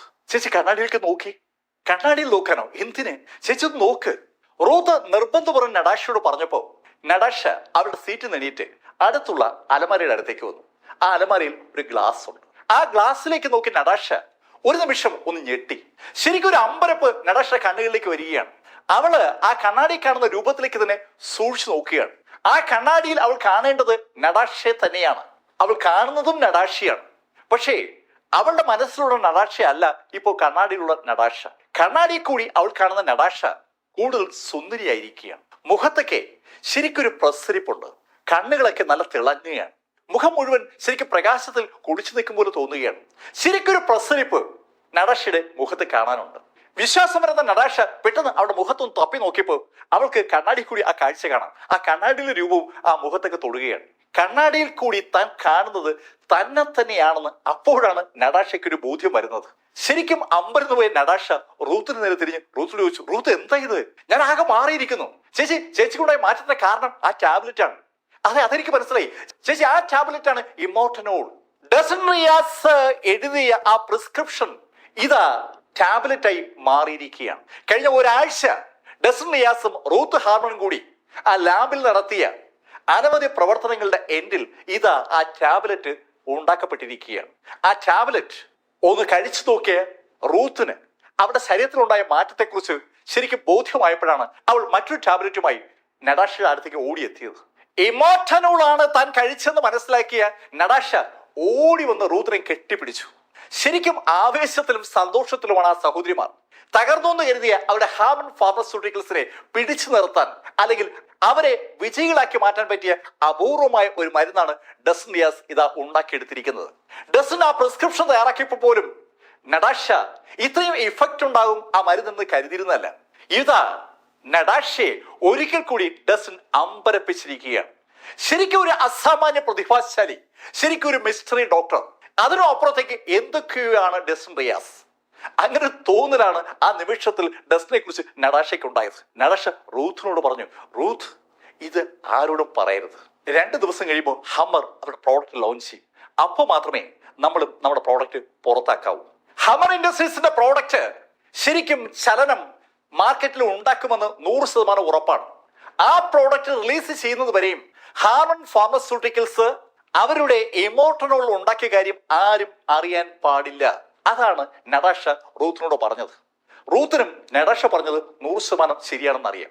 ശരിക്കും രഹസ്യമായി അവർ സൂക്ഷിക്കേണ്ട ഒരു കാര്യമാണ് ഇപ്പൊ സംഭവിച്ചിരിക്കുന്നത്. ഈ സംഭവം കഴിഞ്ഞ് ഏതാനും മണിക്കൂറുകൾ കഴിഞ്ഞു. വൈകുന്നേരമാണ്. നിക്കോൾസൺ കുടുംബത്തിന്റെ ആ പ്രധാന ഹാളിൽ ഡാലിയ നിക്കോൾസൺ ഉണ്ട്. അവൾ ശരിക്കും നന്നായിട്ട് അണിഞ്ഞൊരുങ്ങിയിട്ടുണ്ട്. ഒരു ബ്ലാക്ക് നിറത്തിലുള്ള സ്കർട്ടാണ് ഡാലിയുടെ വേഷം. ആ വേഷത്തിൽ ഡാലിയ ശരിക്കും സുന്ദരിയാണ്. ഡാലിയ നിക്കോൾസൺ അണിഞ്ഞൊരുങ്ങി നിൽക്കുമ്പോൾ പെട്ടെന്ന് ഫ്ലോറൻസ് ഒരു ജോഡി കമ്മലുമായി അങ്ങോട്ട് വന്നു. ആ കമ്മൽ ബോക്സിൽ നിന്ന് പുറത്തെടുത്ത് ഫ്ലോറൻസ് ഒന്ന് ഉയർത്തി കാണിച്ചപ്പോൾ ആ ഹാളിൽ തന്നെ ഉണ്ടായിരുന്ന ജൂലി അംബേഴ്സൺ ഓടി ഫ്ലോറൻസിന്റെ അടുത്തേക്ക് വന്നു. ഹലോ ആന്റി, ആന്റി ഇത് കൊള്ളാലോ, നല്ല രസമുണ്ടല്ലേ കമ്മൽ, നോക്കട്ടെ ആന്റി. അങ്ങനെ പറഞ്ഞുകൊണ്ട് ജൂലി പെട്ടെന്ന് ആ കമ്മലങ്ങ് വാങ്ങിച്ചു. ശരിക്കും മനോഹരമായ ഒരു ജോഡി കമ്മലാണ്. ആ കമ്മൽ ഇങ്ങനെ ഉയർത്തിപ്പിടിച്ചിട്ട് ജൂലി അംബേഴ്സൺ ഫ്ലോറൻസിനോട് പറഞ്ഞു, ആന്റി ഇത് എന്തൊരു ഭംഗിയായതിനെ, ഞാനത് ഇട്ടു നോക്കട്ടെ. അങ്ങനെ പറഞ്ഞുകൊണ്ട് ജൂലി അതിൽ ഒരു കമ്മൽ കവളിലേക്ക് ഇട്ടു. എന്നിട്ട് അവൾ കണ്ണാടിയിലേക്ക് നോക്കി. ഹായ്, എന്ത് രസം ആന്റി, കൊള്ളാല്ലേ, ജൂലി നിനക്ക് നന്നായി ചേരുന്നുണ്ട്, ആന്റി ഞാൻ ഇതുകൂടെ ഇട്ടു നോക്കട്ടെ. അങ്ങനെ പറഞ്ഞിട്ട് ജൂലി 2ാമത്തെ കമ്മലും ഇട്ടു. ആ 2 കമ്മലും അവളുടെ ആ 2 ചെവിയിലേക്ക് ഇട്ട് കഴിഞ്ഞിട്ട് അവൾ ആ കണ്ണലിലേക്ക് നോക്കുകയാണ്. ഈ കാഴ്ച കണ്ടുകൊണ്ട് നിൽക്കുകയാണ് ജെയിംസ്. ജെയിംസ് ഫ്ലോറൻസിനോട് പറഞ്ഞു, അമ്മ എന്തിനാ ഈ കമ്മലൊക്കെ അവൾക്ക് കൊടുക്കുന്നേ? അവളത് ഇട്ട് നോക്കാൻ വേണ്ടി വാങ്ങിച്ചില്ലേ, നോക്കട്ടെന്ന്. പെൺകുട്ടികളല്ലേ, അങ്ങനെ ഒരു ഇഷ്ടമൊക്കെ വരും. അങ്ങനെ ഫ്ലോറൻസ് പറഞ്ഞപ്പോ ജെയിംസിനെ നോക്കി ഒന്ന് കളിയാക്കി ചിരിച്ചുകൊണ്ട് ജൂലി ഫ്ലോറൻസിനോട് പറഞ്ഞു, ആന്റി ഇത് കൊള്ളാം, ആന്റി ഇത് എവിടെ നിന്ന് കിട്ടിയതാ? ഇത് മിസ്റ്റർ മാറ്റ് ലാനി ഡാലിക്ക് കൊടുത്തതാണ്. ജൂലി ഇതൊരു കസ്റ്റം മെയ്ഡ് സാധനമാണെന്നാണ് മാറ്റ് ലാനി പറഞ്ഞത്. കസ്റ്റം മെയ്ഡ് ആണ് എന്ന് പറയുമ്പോ ഈ ശൈലിയിൽ വേറെ സാധനം ഉണ്ടാകില്ല എന്നാണ്. കസ്റ്റം മെയ്ഡ് ആയിട്ടുള്ള ഒരു ആഭരണം ധരിക്കാൻ ഒരു അവസരം കിട്ടുക എന്നുള്ളത് സകല സുന്ദരിമാരുടെ ഒരു സ്വപ്നമാണ്. അവർ മാത്രം അണിയുന്ന ആ ആഭരണം, അതിലേക്ക് എല്ലാവരും നോക്കി നിൽക്കുന്ന ആ രംഗം ആർക്കാ ഇഷ്ടമല്ലാത്തത്? അങ്ങനെയുള്ള ആ കസ്റ്റം മെയ്ഡ് റിങ്സ് അണിഞ്ഞ് ആൾക്കൂട്ടത്തിന് ഇടയിൽ നിൽക്കുന്ന തന്നെ കുറിച്ച് ആലോചിച്ചപ്പോ ജൂലി അംബേഴ്സന്റെ പുറത്തൊരു കുളിരുണ്ടാവുകയാണ്. ശരിക്കും സന്തോഷത്തോടുകൂടി ജൂലി ഫ്ലോറൻസിനോട് പറഞ്ഞു, ആന്റി ഇത് ഞാൻ ഇട്ടോട്ടെ? ജൂലി എന്തായി പറയുന്നേ? ഇത് മാറ്റ് ഡാലിക്ക് വാങ്ങിച്ചു കൊടുത്താണ്. ആന്റി ഡാലിയെ നോക്ക്, ഡാലി എന്ത് സുന്ദരിയാണ്, സുന്ദരിക്ക് എന്തിനാ പൊട്ടെന്ന് ചോദിക്കില്ലേ? ഡാലിക്ക് എന്തിനാ ഈ കമ്മല്? ഡാലിയെ കമ്മലില്ലെങ്കിലും എല്ലാവരും ശ്രദ്ധിക്കും. പക്ഷെ എന്നെ അങ്ങനെ അല്ലല്ലോ, എന്നെ ആരെങ്കിലും ഒക്കെ നോക്കണമെങ്കിൽ എനിക്ക് ഈ കമ്മലൊക്കെ വേണം. ജൂലി അംബേഴ്സൺ ഒരു സാധനം കൊടുത്തു കഴിഞ്ഞാൽ പിന്നെ തിരിച്ചു കിട്ടില്ല എന്ന് നന്നായിട്ട് അറിയാവുന്ന ജെയിംസ് പെട്ടെന്ന് ഇടക്കേറി അവന്റെ അമ്മയോട് പറഞ്ഞു, അമ്മ ഇതൊന്നും സമ്മതിക്കരുത്, ഇവിടെ കള്ളിയാണ്, ഇവിടെ ഈ കമ്മൽ തിരിച്ചു തരത്തില്ല. എടാ നീ എന്തൊക്കെ പറയും? കസൻ ഈ കമ്മല് കൊള്ളില്ലേ, ഞാൻ ഇട്ടോട്ടെ. ജൂലി അംബേഴ്സിനെ നന്നായിട്ട് അറിയാവുന്ന ആളാണ് ഡാലിയ നിക്കോൾസൺ. അവൾ ആ കമ്മല് കൊണ്ടുപോയാൽ തിരിച്ചു കിട്ടില്ല എന്ന് നന്നായിട്ട് ഡാലിയക്ക് അറിയാം. പക്ഷെ ഡാലിയക്ക് ഒരു കാര്യം അറിയാം, അവൾ ഒരു കാരണവശാലും മാറ്റിന്റെ ഒരു ഗിഫ്റ്റ് ഉപയോഗിക്കില്ല. അന്ന് പാർട്ടിക്ക് പോകുമ്പോൾ മാറ്റ് കൊടുത്ത കമ്മൽ അണിയാൻ ഡാലിക്ക് തീരെ ഇഷ്ടമല്ല. ഡാലിയ അണിയത്തുമില്ല. പാർട്ടിക്ക് പോകുന്ന ഡാലിയ ആ കമ്മല് തന്നെ അണിയണമെന്ന് ഫ്ലോറൻസ് നിർബന്ധം പിടിക്കുമെന്ന് ഡാലിക്ക് അറിയാം. അമ്മ അങ്ങനെ നിർബന്ധം പിടിക്കുമ്പോൾ അവൾ ചിലപ്പോൾ പെട്ടുപോകാനുള്ള സാധ്യതയുണ്ട്. ഇപ്പൊ ജൂലി അവളെ രക്ഷിച്ചിരിക്കുകയാണ്. അത് മനസ്സിലാക്കിയ ഡാലിയ ജൂലിയോട് പറഞ്ഞു, ജൂലിയ നീ ഇട്ടോ. Thank you cousin. അവര് രണ്ടുപേരും ശരിക്കും സന്തോഷത്തോടു കൂടിയാണ് അവിടുന്ന് യാത്ര തിരിച്ചത്. അവർ ചെല്ലുന്നത് ഹമ്മറുടെ മകളുടെ ബർത്ത്ഡേ ഫംഗ്ഷൻ നടക്കുന്ന എമറാൾഡ് ഹോട്ടലിലേക്കാണ്. ഡാലിയ നിക്കോൾസിന്റെ ആ ചുവന്ന മെഴ്സിഡസ് കാർ എമറാൾഡ് ഹോട്ടലിന് മുന്നിൽ സാവധാനം ഒഴുകി വന്നു നിന്നു. ആ കാറിൽ നിന്ന് ആദ്യം പുറത്തിറങ്ങിയത് ജൂലി അംബേഴ്സനാണ്. തിളങ്ങുന്ന കമ്മലുകളുമായി ആ കാറിൽ നിന്ന് പുറത്തിറങ്ങിയ ജൂലി അംബേഴ്സനെ ആ ഹോട്ടലിന്റെ വാതിൽക്കൽ ഉണ്ടായിരുന്ന ആളുകളൊക്കെ കൗതുകത്തോടെ നോക്കി. ശരിക്കും സുന്ദരിയാണ് ജൂലി അംബേഴ്സൺ. ജൂലിയുടെ സൗന്ദര്യത്തെ കുറെ കൂടി ഉയരത്തിൽ എടുത്തു കാണിക്കുന്ന ആ കമ്മലുകളും പെട്ടെന്ന് തന്നെ ശ്രദ്ധിക്കപ്പെട്ടു. കാറിൽ നിന്നിറങ്ങി ജൂലി നടന്ന് ആ വാതിൽക്കൽ എത്തപ്പോൾ അവിടെ ഉണ്ടായിരുന്ന സ്ത്രീകളൊക്കെ ജൂലിയുടെ അടുത്തേക്ക് വന്നു. ഏയ്, ശരിക്കും നന്നായിട്ടുണ്ടല്ലോ, ഇതെവിടെ നിന്നായി കമ്മല്? ഇത് കസ്റ്റം മെയ്ഡാണ്. കസ്റ്റം മെയ്ഡോ? അതെ അതെ, എന്റെ ഫ്രണ്ട് എനിക്ക് വാങ്ങിച്ചു തന്നതാണ്. ഹലോ ജൂലി, നീ ശരിക്കും ഭാഗ്യമുള്ളവളാണ്. ഈ ശൈലിയിലുള്ള കമ്മലൊക്കെ വാങ്ങിച്ചു തരാൻ കപ്പാസിറ്റി ഉള്ള ഒരു ബോയ് ഫ്രണ്ട് നിനക്കുണ്ടല്ലോ, നീ ശരിക്കും ഭാഗ്യമുള്ളവളാണ്. അങ്ങനെ ആ സ്ത്രീകൾ ജൂലിയോട് പറയുമ്പോഴേക്കും ഡാലിയ നിക്കോൾസൺ കാറിൽ നിന്ന് പുറത്തിറങ്ങി. ഡാലിയ നിക്കോൾസൺ പുറത്തിറങ്ങിയതും ആ സ്ത്രീകളുടെയും അവിടെ ഉണ്ടായിരുന്ന പുരുഷന്മാരുടെ ശ്രദ്ധ പെട്ടെന്ന് ഡാലിയിലേക്ക് തിരിയുകയാണ്. ശരിക്കും ആരും നോക്കി നിന്ന് പോകുന്ന സൗന്ദര്യത്തിന് ഉടമയാണ് ഡാലിയ നിക്കോൾസൺ. കറുത്ത സ്കർട്ടണിഞ്ഞ് അധികം ആഭരണങ്ങൾ ധരിച്ചിട്ടില്ലാത്ത ഡാലിയ നിക്കോൾസൺ ശരിക്കും മെജസ്റ്റിക് എന്ന് പറയാവുന്ന സ്റ്റെപ്പുകളോടുകൂടി ആ കാർ പാർക്ക് ചെയ്തിരിക്കുന്ന സ്ഥലത്ത് നിന്ന് നടന്ന് ആ എൻട്രൻസിലേക്ക് വരുമ്പോൾ മുഴുവൻ ആളുകളുടെ ശ്രദ്ധ ഡാലിയിലേക്ക് മാറുന്നത് ജൂലി അംബേഴ്സന് കാണാം. ജൂലി അംബേഴ്സൺ ആണെങ്കിൽ ശരിക്കും നന്നായി അണിഞ്ഞൊരുങ്ങിയിട്ടാണ് ആ ഹോട്ടലിലേക്ക് വന്നിരിക്കുന്നത്. ശരിക്കും മനോഹരങ്ങളായ ആഭരണങ്ങൾ അവൾ അണിഞ്ഞിട്ടുണ്ട്. തലമുടിയൊക്കെ അതിനനുസരിച്ച് അറേഞ്ച് ചെയ്തിട്ടുണ്ട്. ഡ്രസ്സാണെങ്കിലും ആ ശൈലിയിലാണ്. ഡ്രസ്സും ചപ്പലും തലമുടിയും റിങ്ങും മാലയും വളയും ഒക്കെയായി ഒരു അസാധ്യ കാഴ്ചയാണ് ജൂലി അംബേഴ്സൺ. ആ ജൂലി അംബേഴ്സന്റെ അടുത്ത് ആളുകൾ കൂടി നിൽക്കുമ്പോഴാണ് ഡാലിയ നിക്കോൾസൺ കാർ പാർക്ക് ചെയ്തിട്ട് അങ്ങോട്ടേക്ക് നടന്നു വന്നത്. ആ നിമിഷത്തിൽ മുഴുവൻ ആളുകളുടെ ശ്രദ്ധ ഡാലിയിലേക്ക് മാറുന്ന കണ്ട ജൂലിക്ക് ശരിക്കും അങ്ങോട്ട് ദേഷ്യവും സങ്കടമൊക്കെ വരികയാണ്. ഒരു ദിവസം മുഴുവൻ ഇരുന്ന് അവൾ മേക്കപ്പ് ഇട്ടതാണ്. ആ മേക്കപ്പ് ഒക്കെ കാണിച്ച് അവിടെയുള്ള ആരെങ്കിലും ഒന്ന് കറക്കി എടുക്കാമെന്ന് കരുതിയിട്ടാണ് ജൂലി എത്തിയത്. പക്ഷേ അവളുടെ മേക്കപ്പ് ഒന്നും ഡാലിക്ക് മുമ്പിൽ ഒന്നുമല്ല എന്ന് അവൾ ആ നിമിഷം മനസ്സിലാക്കി. സകലരും കൗതുകത്തോടെയും ആദരവോടുകൂടിയും ഡാലിയ നിക്കോൾസൺ തന്നെ നോക്കുകയാണ്. പലർക്കും ക്വിന്നൻ ഗ്രൂപ്പിന്റെ പ്രസിഡന്റ് ഡാലിയ നിക്കോൾസനെ അറിയാം. Hello miss Dalia. ചെറുപ്പക്കാർ ഓടി വന്ന് ഡാലിയോട് പരിചയം പുതുക്കുകയാണ്. Hello Thomas, hello Matthews. അങ്ങനെയൊക്കെ ഡാലിയും വരുന്ന ആളുകളോട് സംസാരിക്കുന്നുണ്ട്. ചെറുപ്പക്കാരൊക്കെ ഡാലിയുടെ അടുത്തേക്ക് നീങ്ങുന്ന കണ്ടപ്പോൾ ജൂലിയുടെ അടുത്തുണ്ടായിരുന്ന ചില സ്ത്രീകൾക്ക് അതുകൊണ്ട് സൂഹിക്കുന്നില്ല. ആ സ്ത്രീകളും ഒക്കെ ആ പാർട്ടിക്ക് വന്നത് ആ ചെറുപ്പക്കാരെയൊക്കെ ഒന്ന് ആകർഷിക്കുക കൂടി തന്നെയാണ്. പക്ഷേ ഇവിടെ ഡാലിയ നിക്കോൾസൺ വന്നപ്പോൾ അതുവരെ അവരോടൊക്കെ സംസാരിച്ചുകൊണ്ടിരുന്ന ചെറുപ്പക്കാരൊക്കെ അവരുടെ അറ്റൻഷൻ ഡാലിയിലേക്ക് മാറ്റിയിരിക്കുകയാണ്. ഇങ്ങനെ മുന്നോട്ട് പോയാൽ കാര്യം ശരിയാകില്ലെന്ന് മനസ്സിലാക്കിയ ജൂലി പെട്ടെന്ന് ഡാലിയുടെ അടുത്തേക്ക് എന്നിട്ട് ഡാലിയോട് പറഞ്ഞു, ഡാലിയ, എനിക്കൊരു ഫ്രണ്ടിനെ കാണാറുണ്ട്. ഫ്രണ്ട് വന്നിട്ട് ഞാൻ അങ്ങോട്ട് വരൂ. ഡാലിയ അകത്തേക്ക് വെക്കൂ. ഓക്കെ ജൂലി എന്ന് പറഞ്ഞിട്ട് ഡാലിയ നിക്കോൾസൺ അകത്തേക്ക് നടന്നു. ഹാളിനകത്തേക്ക് കയറി സ്റ്റെപ്പ് കയറിയാണ് ബാങ്കറ്റ് ഹാളിലേക്ക് പോകേണ്ടത്. ഡാലിയ നിക്കോൾസൺ പടിക്കെട്ടിൽ കയറി ആ മുകളിലെ ഫംഗ്ഷൻ നടക്കുന്ന ഹാളിലേക്ക് പോകുന്നത് കൗതുകത്തോടെയാണ് അവിടെ നിൽക്കുന്ന ചെറുപ്പക്കാരൊക്കെ കാണുന്നത്. ഡാലിയ നിക്കോൾസൺ മറയുന്നത് വരെയും സകല ചെറുപ്പക്കാരും മുകളിലേക്ക് തന്നെ നോക്കി നിൽക്കുകയാണ്. ഡാലിയ മറഞ്ഞപ്പോ ജൂലിക്ക് സന്തോഷമായി. ഇനി അവിടുത്തെ ആകർഷണ വസ്തു അവളാണ്. ശരിക്കും സന്തോഷത്തോടുകൂടി അവളുടെ റിങ്സ് ഒക്കെ ഒന്നുകൂടി ഒന്ന് ശരിയാക്കി ആ ചെറുപ്പക്കാരൊന്ന് നോക്കുമ്പോഴേക്കും ഒരു കാറ് അവിടേക്ക് വന്നു. ഒരു റോൾസ് റോയ്സ് കാറാണ് വന്നത്. ആ റോൾസ് റോയ്സ് കാറ് അവിടെ വന്ന് നിന്നതും ജൂലിയുടെ അടുത്തേക്ക് വരികയായിരുന്ന ചെറുപ്പക്കാരികളൊക്കെ പെട്ടെന്ന് ആ കാറിന്റെ ഭാഗത്തേക്ക് നീങ്ങി. തന്റെ അടുത്തേക്ക് വന്ന ചെറുപ്പക്കാർ മുഴുവൻ ആ റോൾസ് റോയ്സ് കാറിന് നേരെ തിരിയുന്നത് ജൂലിയും കണ്ടു. ജൂലി കൗതുകത്തോടെ ആ കാറിലേക്ക് നോക്കുമ്പോൾ ആ കാറിന്റെ ഡോറ് തുറന്ന് ഒരു സുന്ദരി പുറത്തേക്ക് ഇറങ്ങി. വെളുത്ത ഗൗൺ അണിഞ്ഞ സാക്ഷാൽ ടിന ഹമറാണ് പുറത്തേക്ക് ഇറങ്ങിയത്. അന്നത്തെ ഫംഗ്ഷന്റെ താരമാണ് ടിന ഹമർ. ടിനയുടെ ബർത്ത്ഡേ പാർട്ടി പങ്കെടുക്കാനാണ് മുഴുവൻ ആളുകളും എത്തിയിരിക്കുന്നത്. ജൂലിക്ക് ടിന ഹമറിന്റെ അടുത്തേക്ക് എത്താൻ ഒരു മാർഗവുമില്ല. ടിന ഹമറിന് ചുറ്റുമായി ചെറുപ്പക്കാരൊക്കെ വളഞ്ഞിരിക്കുകയാണ്. ടിന കാറിൽ നിറങ്ങിയ നിമിഷത്ത് തന്നെ അവിടെ എത്തിയ ചെറുപ്പക്കാർ ടിനയെ പൂഴ്ത്തു തുടങ്ങിയാണ്. ഹലോ മിസ് ടിന, ഇതെന്താ ഇത്? എന്തൊരു വേഷം ഇത്? ടിനയുടെ വേഷത്തെക്കുറിച്ച്, ടിനയുടെ മുഖത്തെക്കുറിച്ച്, ടിനയുടെ മേക്കപ്പിനെ കുറിച്ച് ഒക്കെ കമന്റുകൾ പതുക്കെ പതുക്കെ വന്നു തുടങ്ങിയാണ്. ആണും പെണ്ണും മാറിയും തിരിഞ്ഞും ടിന ഇങ്ങനെ അടിച്ചു പൂഴ്ത്തുകയാണ്. ടിന ഹമ്മർ കാറിൽ നിറങ്ങിയ സ്ഥലത്തുനിന്ന് മെയിൻ വാതിൽ വരെ ഏകദേശം ഒരു 20 മീറ്റർ ദൂരമുണ്ട്. ടിന ഹമ്മറിന്റെ അടുത്തേക്ക് ഓടിയെത്തി ടിനയുടെ ശ്രദ്ധ പിടിച്ചുപറ്റാൻ തനിക്ക് ഒരിക്കലും പറ്റില്ല എന്ന് ജൂലിക്ക് മനസ്സിലായി. പെട്ടെന്ന് ജൂലിയുടെ മനസ്സിലേക്ക് ഒരു ഐഡിയ വന്നു. ടിന ഹമ്മർ എന്തായാലും ആ എൻട്രൻസ് വഴിയിലെ അകത്തേക്ക് കടക്കും. ആ എൻട്രൻസിന്റെ ഭാഗത്ത് താനൊന്ന് നിന്നാൽ തന്നെ എന്തായാലും ടിന കാണും.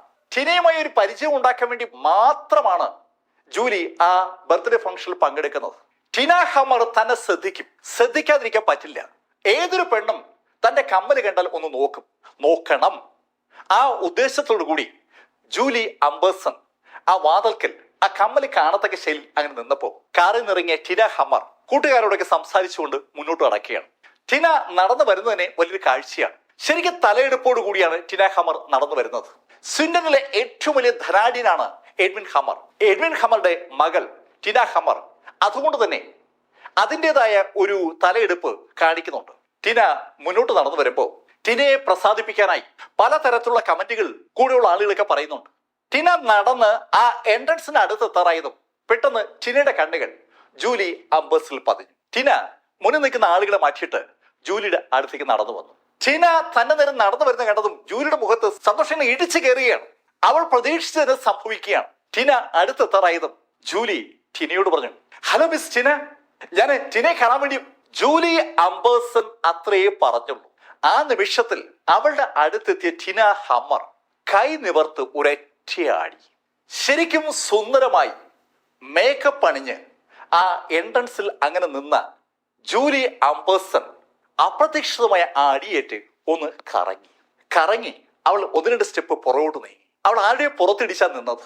അപ്രതീക്ഷിതമായ സംഭവം ടിനയ്ക്കൊപ്പം നടന്നു വന്ന ആളുകളും ആ ഹാളിനകത്തുണ്ടായിരുന്ന ആളുകളൊക്കെ കണ്ടു.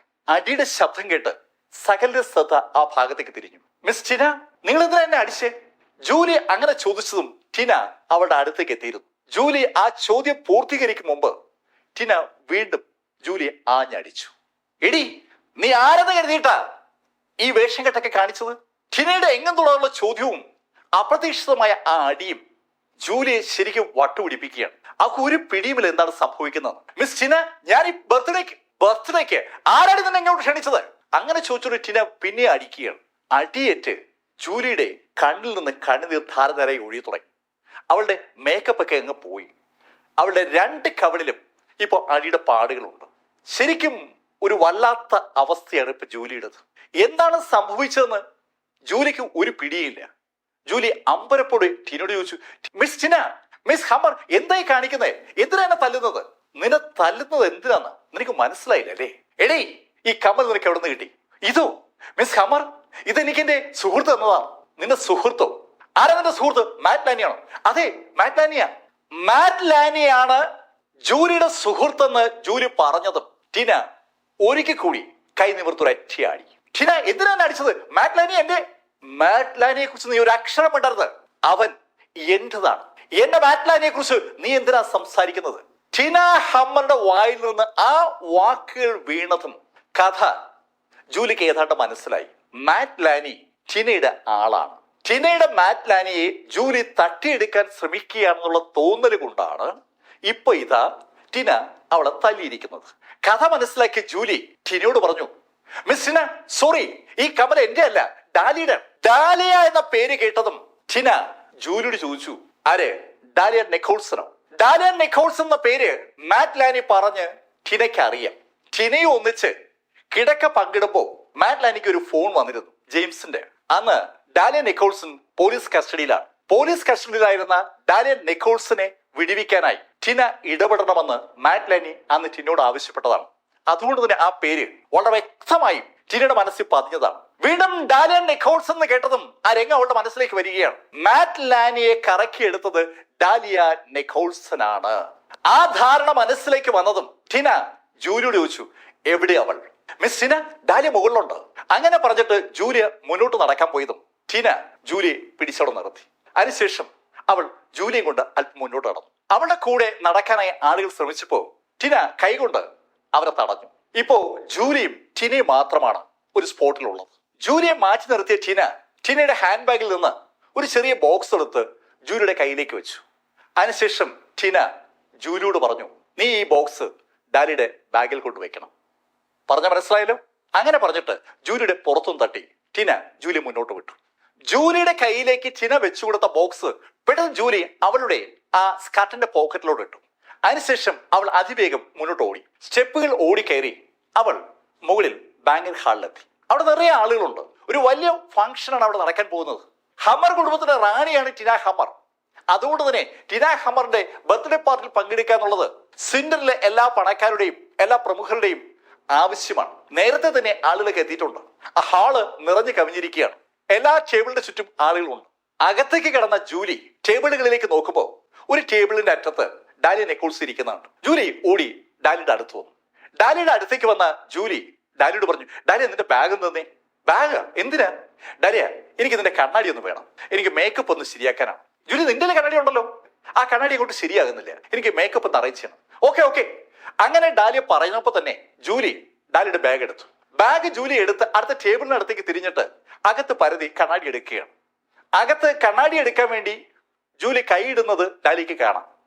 ഈ സമയത്ത് ഹാളിനകത്തേക്ക് ചില ആളുകൾ കടന്നു വരുന്ന കണ്ട ഡാലിയുടെ ശ്രദ്ധ അങ്ങോട്ട് തിരിഞ്ഞതും ജൂലി അവളുടെ സ്കർട്ടിന്റെ പോക്കറ്റിലിട്ട ആ ബോക്സ് ഡാലിയുടെ ബാഗിനകത്തേക്ക് വെച്ചു. അതിനുശേഷം കണ്ണാടി അവൾ പുറത്തെടുത്തു. കണ്ണാടി പുറത്തെടുത്തിട്ട് ബാഗുമായി ഡാലിയുടെ അടുത്തേക്ക് വന്ന ജൂലി ബാഗ് ഡാലിയുടെ അടുത്ത് വെച്ചിട്ട് ഡാലിയോട് പറഞ്ഞു, ഞാനേ ഇപ്പൊ വരാം. അങ്ങനെ പറഞ്ഞിട്ട് ജൂലി നേരെ വാഷ്റൂമിൽ നിര നടന്നു. ജൂലി അബേഴ്സൺ കണ്ണാടിയുമായി വാഷ്റൂമിന്റെ അടുത്തേക്ക് നടന്നു പോകുന്നത് കൗതുകപൂർവ്വമാണ് ഡാലിയ കണ്ടത്. ഇവക്ക് എന്താ പറ്റിയത്? ഇവള് ശരിക്കും അസ്വസ്ഥയാണല്ലോ. അങ്ങനെ ഡാലിയ നിക്കോൾസൺ ആലോചിക്കുമ്പോ പെട്ടെന്ന് ഉറക്കെ ഒരു ശബ്ദം അവിടെ ഉയർന്നു കേട്ടു. Hello friends! ശബ്ദം കേട്ടതും സകലരുടെ ശ്രദ്ധ ആ ശബ്ദം കേട്ട സ്ഥലത്തേക്ക് തിരിഞ്ഞു. അവിടെ വെളുത്ത ഗൗൺ അണിഞ്ഞ ഒരു സുന്ദരി അങ്ങനെ നിൽക്കുകയാണ്. പലർക്കും ആ സുന്ദരി അറിയാം. എല്ലാവരും കൗതുകപൂർവ്വം ആ സുന്ദരി നോക്കുമ്പോൾ ടിന ഹമ്മർ ഉറക്കെ അനൗൺസ് ചെയ്തു, സുഹൃത്തുക്കളെ, നിങ്ങൾ എല്ലാവരും എന്റെ ബർത്ത്ഡേ പാർട്ടിയിൽ പങ്കെടുക്കാനായി ഇവിടെ എത്തിയതിൽ എനിക്ക് അതീവ സന്തോഷമുണ്ട്. പക്ഷേ സങ്കടകരമായ ഒരു കാര്യം ഇതിനിടയിൽ സംഭവിച്ചു. സങ്കടകരമായ കാര്യം സംഭവിച്ചു എന്ന് ടിന പറഞ്ഞപ്പോ ഓരോ ടേബിളിന് ചുറ്റും ഇരിക്കുന്ന ആളുകൾ ലേശൊരു അതിശയത്തോടെയും കൗതുകത്തോടെയും ടിനയുടെ ഭാഗത്തേക്ക് നോക്കുകയാണ്. ടിന ഉറക്കെ പറഞ്ഞു, എന്റെ ഒരു സാധനം കളവ് പോയി. ഞാനിവിടെ വന്നതിന് ശേഷമാണ് കളവ് പോയത്. എനിക്കൊരു സംശയം, ഈ കൂട്ടത്തിൽ ആരോ എന്റെ സാധനം എടുത്തെന്ന്. സ്വിൻഡനിലെ ഏറ്റവും വലിയ പണക്കാരനായ ഹമ്മറിന്റെ മകൾ ടിന ഹമ്മറാണ് അങ്ങനെ പറഞ്ഞത്. ടിന ഹമ്മറിന്റെ ബർത്ത്ഡേ പാർട്ടിയാണ് നടക്കാൻ പോകുന്നത്. ബർത്ത്ഡേക്കാരിയായ ടിനയുടെ എന്തോ ഒരു സാധനം ആരോ മോഷ്ടിച്ചിരിക്കുന്നു. സങ്കല്പിക്കാനാവാത്ത ഒരു കാര്യമാണ് സംഭവിച്ചിരിക്കുന്നത്. ഞാനേ ഒരു പരിശോധന നടത്താൻ പോവുകയാണ്. ആർക്കും അഭിപ്രായ വ്യത്യാസം ഉണ്ടാകേണ്ട കാര്യമില്ല. ടിന ഹമ്മറാണ് പറയുന്നത്, അതുകൊണ്ട് തന്നെ ആൾക്ക് എതിർക്കാനും പറ്റില്ലല്ലോ. സകലരും ലേശ അമ്പരപ്പോട് അങ്ങനെ നോക്കുമ്പോ ടിന എല്ലാവരോടായി പറഞ്ഞു, ഭയക്കേണ്ട, ഞാൻ എല്ലാവരെയും പരിശോധിക്കുന്നില്ല. എനിക്കറിയാം ആരാണ് മോഷണം നടത്തിയെന്ന്. ഞാൻ ആളെ കണ്ടായിരുന്നു, ഇവിടെ ഉണ്ട്, ഞാനൊന്ന് നോക്കട്ടെ. അങ്ങനെ പറഞ്ഞിട്ട് ടിന ആ ആൾക്കൂട്ടത്തിനെ ഒന്ന് സ്കാൻ ചെയ്യാണ്. ആളുകളെ ഇങ്ങനെ നോക്കി വന്ന ടിനയുടെ കണ്ണുകൾ അവസാനം സാക്ഷാൽ ഡാലിയ നിക്കോൾസിൽ പതിഞ്ഞു. ഡാലിയ നിക്കോൾസിൽ ടിനയുടെ കണ്ണുകൾ പതിഞ്ഞതും ടിന നടന്ന് ഡാലിയുടെ അടുത്തേക്ക് വന്നു. ഡാലിയുടെ അടുത്തേക്ക് എത്തിയ ടിന ഡാലിയെ നോക്കി ഉറക്കെ പറഞ്ഞു, ഇവളാണ് മോഷ്ടിച്ചത്. ടിന ഹമ്മറുടെ ആ വാക്കുകൾ ശരിക്കും ഒരു ഞെട്ടലാണ് ആ ഹാളിൽ മുഴുവൻ ഉണ്ടാക്കിയത്. ആ ഹാളിലെ സുന്ദരി ആരെന്ന് ചോദിച്ചാൽ അതിനൊറ്റ ഉത്തരമേ ഉള്ളൂ, അത് ഡാലിയ നിക്കോൾസൺ ആണ്.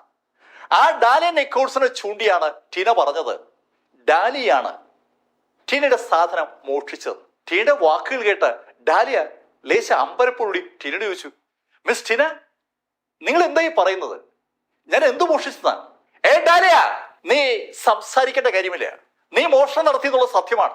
മിസ് ടിന, നിങ്ങൾ എന്തായി പറയുന്നത്? ഞാൻ എന്ത് മോഷിച്ചതാ? ഡാലിന്റെ ശബ്ദം ഉയർന്നു. നീ എന്താ ശബ്ദം ഉയർത്തി സംസാരിക്കുന്നേ? നിന്നെ ഞാനൊന്ന് പരിശോധിക്കട്ടെ. ടിന, എന്തായി പറയുന്നേ? ഞാനിവിടെ ക്ഷണിക്കപ്പെട്ട അതിഥിയാണ്. നിങ്ങൾ ക്ഷണിച്ചുകൊണ്ടാണ് ഇങ്ങോട്ട് വന്നത്. ക്ഷണിച്ച അതിഥികളെ എന്താ അപമാനിക്കാനാണോ നിങ്ങൾ ശ്രമിക്കുന്നത്? ഡാലിയ നിക്കോൾസിനെ പരിശോധിക്കാൻ ഡാലിയ സമ്മതിക്കില്ല എന്ന ശൈലിയിലാണ് ഡാലിയുടെ പറച്ചിൽ. അത് മനസ്സിലാക്കിയ ടിന ഉറക്കെ പറഞ്ഞു, ഡാലിയ, നീ സാധനം എടുത്തു എന്നുള്ളത് എന്റെ വിശ്വാസമാണ്. ഞാനൊന്ന് പരിശോധിക്കട്ടെ. നീ സാധനം എടുത്തിട്ടില്ലെങ്കിൽ പിന്നെന്തിനാ നീ ടെൻഷൻ അടിക്കുന്നത്? ടിനയുടെ ആ ചോദ്യം സ്വാഭാവികമായിട്ടും ആ ഹാളിൽ അനുകൂലമായ ഒരു തരംഗം ഉണ്ടാക്കുകയാണ്. അതെ, മിസ് ടിന പറഞ്ഞതാ ശരി. മിസ് ഡാലിയ എന്തിനാ ഭയപ്പെടുന്നത്? അവർ പരിശോധിക്കട്ടെ. ആളുകൾ അങ്ങനെ അഭിപ്രായം പറഞ്ഞതും ടിന അവളുടെ ബോഡി ഗാർഡുകളോട് പറഞ്ഞു അവളുടെ ബാഗ് ഒന്ന് പരിശോധിച്ച്. പെട്ടെന്ന് തന്നെ 2 ബോഡി ഗാർഡുകൾ ഡാലിയുടെ അടുത്തേക്ക് വന്ന് ഡാലിയുടെ ബാഗ് എടുത്തു. അവർ ആ ബാഗ് തുറന്നു. ബാഗിനകത്ത് പരിശോധന തുടങ്ങി. അല്പം കഴിഞ്ഞതും ബാഗിനകത്ത് നിന്ന് അവർ ഒരു ബോക്സ് പുറത്തെടുത്തു. ആ ബോക്സിന്റെ പുറത്ത് വളരെ വ്യക്തമായി എഴുതിയിട്ടുണ്ട് ടിന ഹമ്മർ. ടിന ഹമ്മർ എന്ന് എഴുതിയ ബോക്സ് ഇതാ ഡാലിയുടെ ആ ബാഗിനകത്ത് നിന്ന് കണ്ടെടുത്തിരിക്കുകയാണ്. സെക്യൂരിറ്റി ഗാർഡുകൾ ആ ചെറിയ ബോക്സ് ഡാലിയുടെ ആ ബാഗിൽ നിന്ന് എടുത്തു കണ്ട ഡാലിയ ശരിക്കും ഞെട്ടിപ്പോയിരിക്കുകയാണ്. അമ്പരപ്പോടുകൂടി അവിശ്വസനീയതയോടുകൂടി ഡാലിയ ആ ബാഗിലേക്കും സെക്യൂരിറ്റി ഗാർഡുകളുടെ കയ്യിലിരിക്കുന്ന ആ ചെറിയ ബോക്സിലേക്കും മാറി മാറി നോക്കുകയാണ്. അവർക്ക് വിശ്വാസം വരുന്നില്ല. സെക്യൂരിറ്റി ഗാർഡുകൾ ആ ബോക്സ് നേരെ ടീനയുടെ കൈ കൊടുത്തു. ടീന ആ ബോക്സ് എടുത്തിട്ട് ആ ബോക്സ് ഒന്ന് തുറന്നു. ആ ബോക്സ് തുറന്ന ടീന അതിനകത്തുള്ള ആ കമ്മലെടുത്ത് എല്ലാരും കാണിച്ചു. ഇത് കണ്ടോ, ഇത് കസ്റ്റം മെയ്ഡ് കമ്മലാണ്. ഈ കമ്മല് എന്റെ ബാഗിൽ നിന്ന് ഇവര് അടിച്ചു മാറ്റിയതാണ്. ഡാലിയയ്ക്ക് വിശ്വസിക്കാൻ പറ്റാത്ത കാര്യമാണ് അവൾ കേൾക്കുന്നത്. മിസ് ടിന, നിങ്ങൾ എന്തായി പറയുന്നത്? ഞാൻ അങ്ങനെ ചെയ്തിട്ടില്ല. ഈ ബോക്സ് എന്റെ ബാഗിൽ എങ്ങനെ വന്നു എന്ന് എനിക്കറിയില്ല. ഡാലിയ നിക്കോൾസൺ അങ്ങനെ പറയുമ്പോഴേക്കും ടീന ഡാലിയുടെ അടുത്തെത്തിയിരുന്നു. ഡാലിക്ക് എന്തെങ്കിലും ചെയ്യാൻ കഴിയുമ്പോ ടീന കൈവീശൊരു ഒറ്റയാടി. ശരിക്കും പൂർണ്ണ ശക്തിയിലാണ് ടീന ഹമ്മർ ഡാലിയ നിക്കോൾസനെ ആഞ്ഞടിച്ചത്. അടിയേറ്റ് ഡാലിയ ആദ്യം മേശയിലടിച്ച് കസേരയിലേക്ക് വീണു. കസേരയും ഡാലിയും കൂടി തറയിൽ വീണു.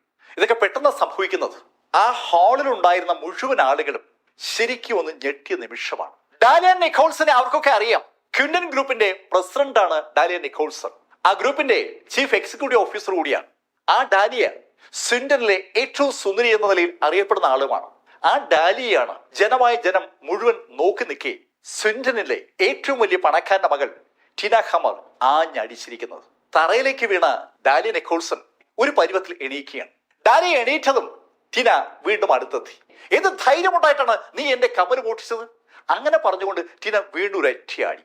ഡാലിയയ്ക്ക് എന്തെങ്കിലും ചെയ്യാൻ കഴിയുമ്പോൾ വീണ്ടും അവർക്ക് അടി കിട്ടുകയാണ്.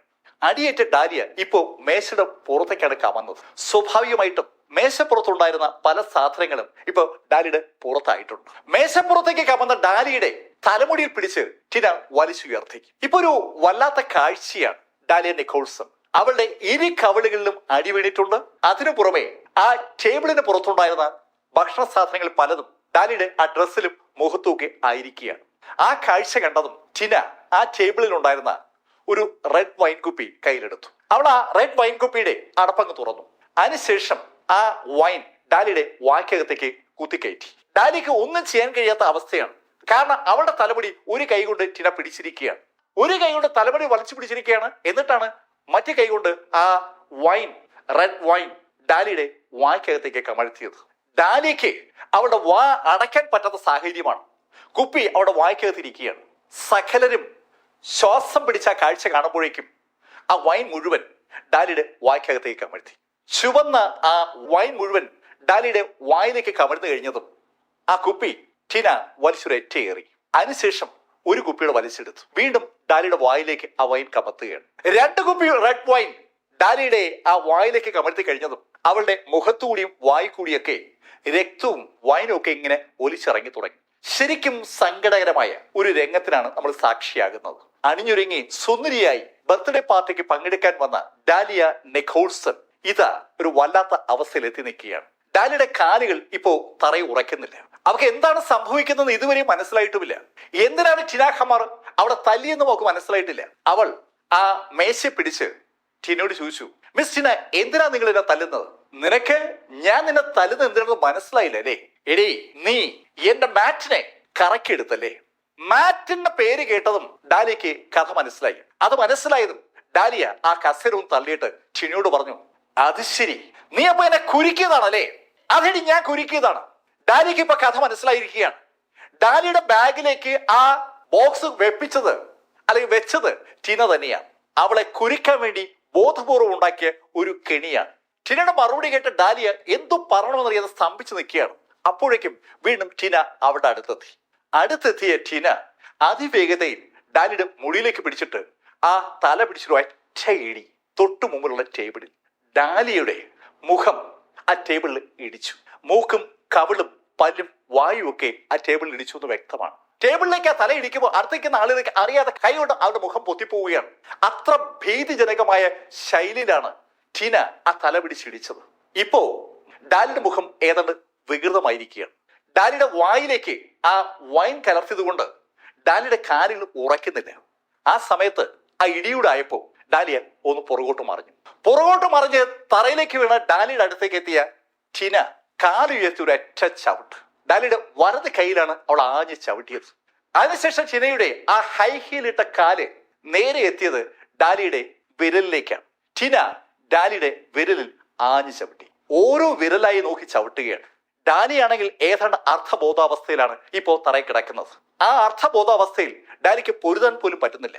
ഡാലിയുടെ വലത് കൈയിലെ വിരലുകൾ ഒന്നൊന്നായി ചവിട്ടി ഓടിക്കാനുള്ള ശ്രമത്തിലാണ് ടീന ആ ഓരോ വിരലിലും മാറി മാറി ചവിട്ടുന്നത് ശരിക്കും ഒരു അമ്പരപ്പോടെയും വല്ലാത്തൊരു ഭാവത്തോടെയാണ് ആളുകളൊക്കെ കാണുന്നത്. ഡാലിയ നിക്കോൾസിനെ ഒരുപാട് ആളുകൾക്ക് അറിയാം.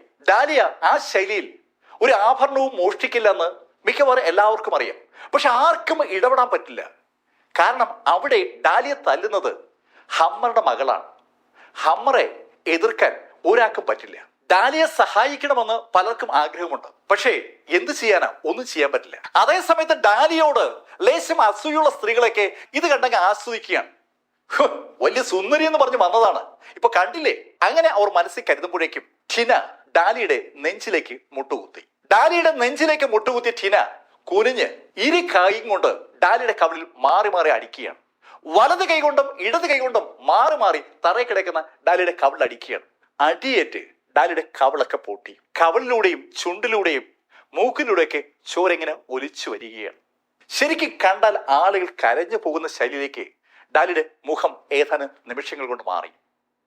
ഡാലിയുടെ മുഖത്തേക്ക് അവൾ ആഞ്ഞടിക്കുമ്പോൾ ഡാലിയ ഞെരങ്ങിയും അനങ്ങുകയൊക്കെ ചെയ്യുന്നുണ്ടായിരുന്നു. അല്പസം അങ്ങനെ അടിച്ചപ്പോ ഡാലിയുടെ പുറത്തുനിന്ന് ഒരു ഞെരക്കവും വരുന്നില്ല.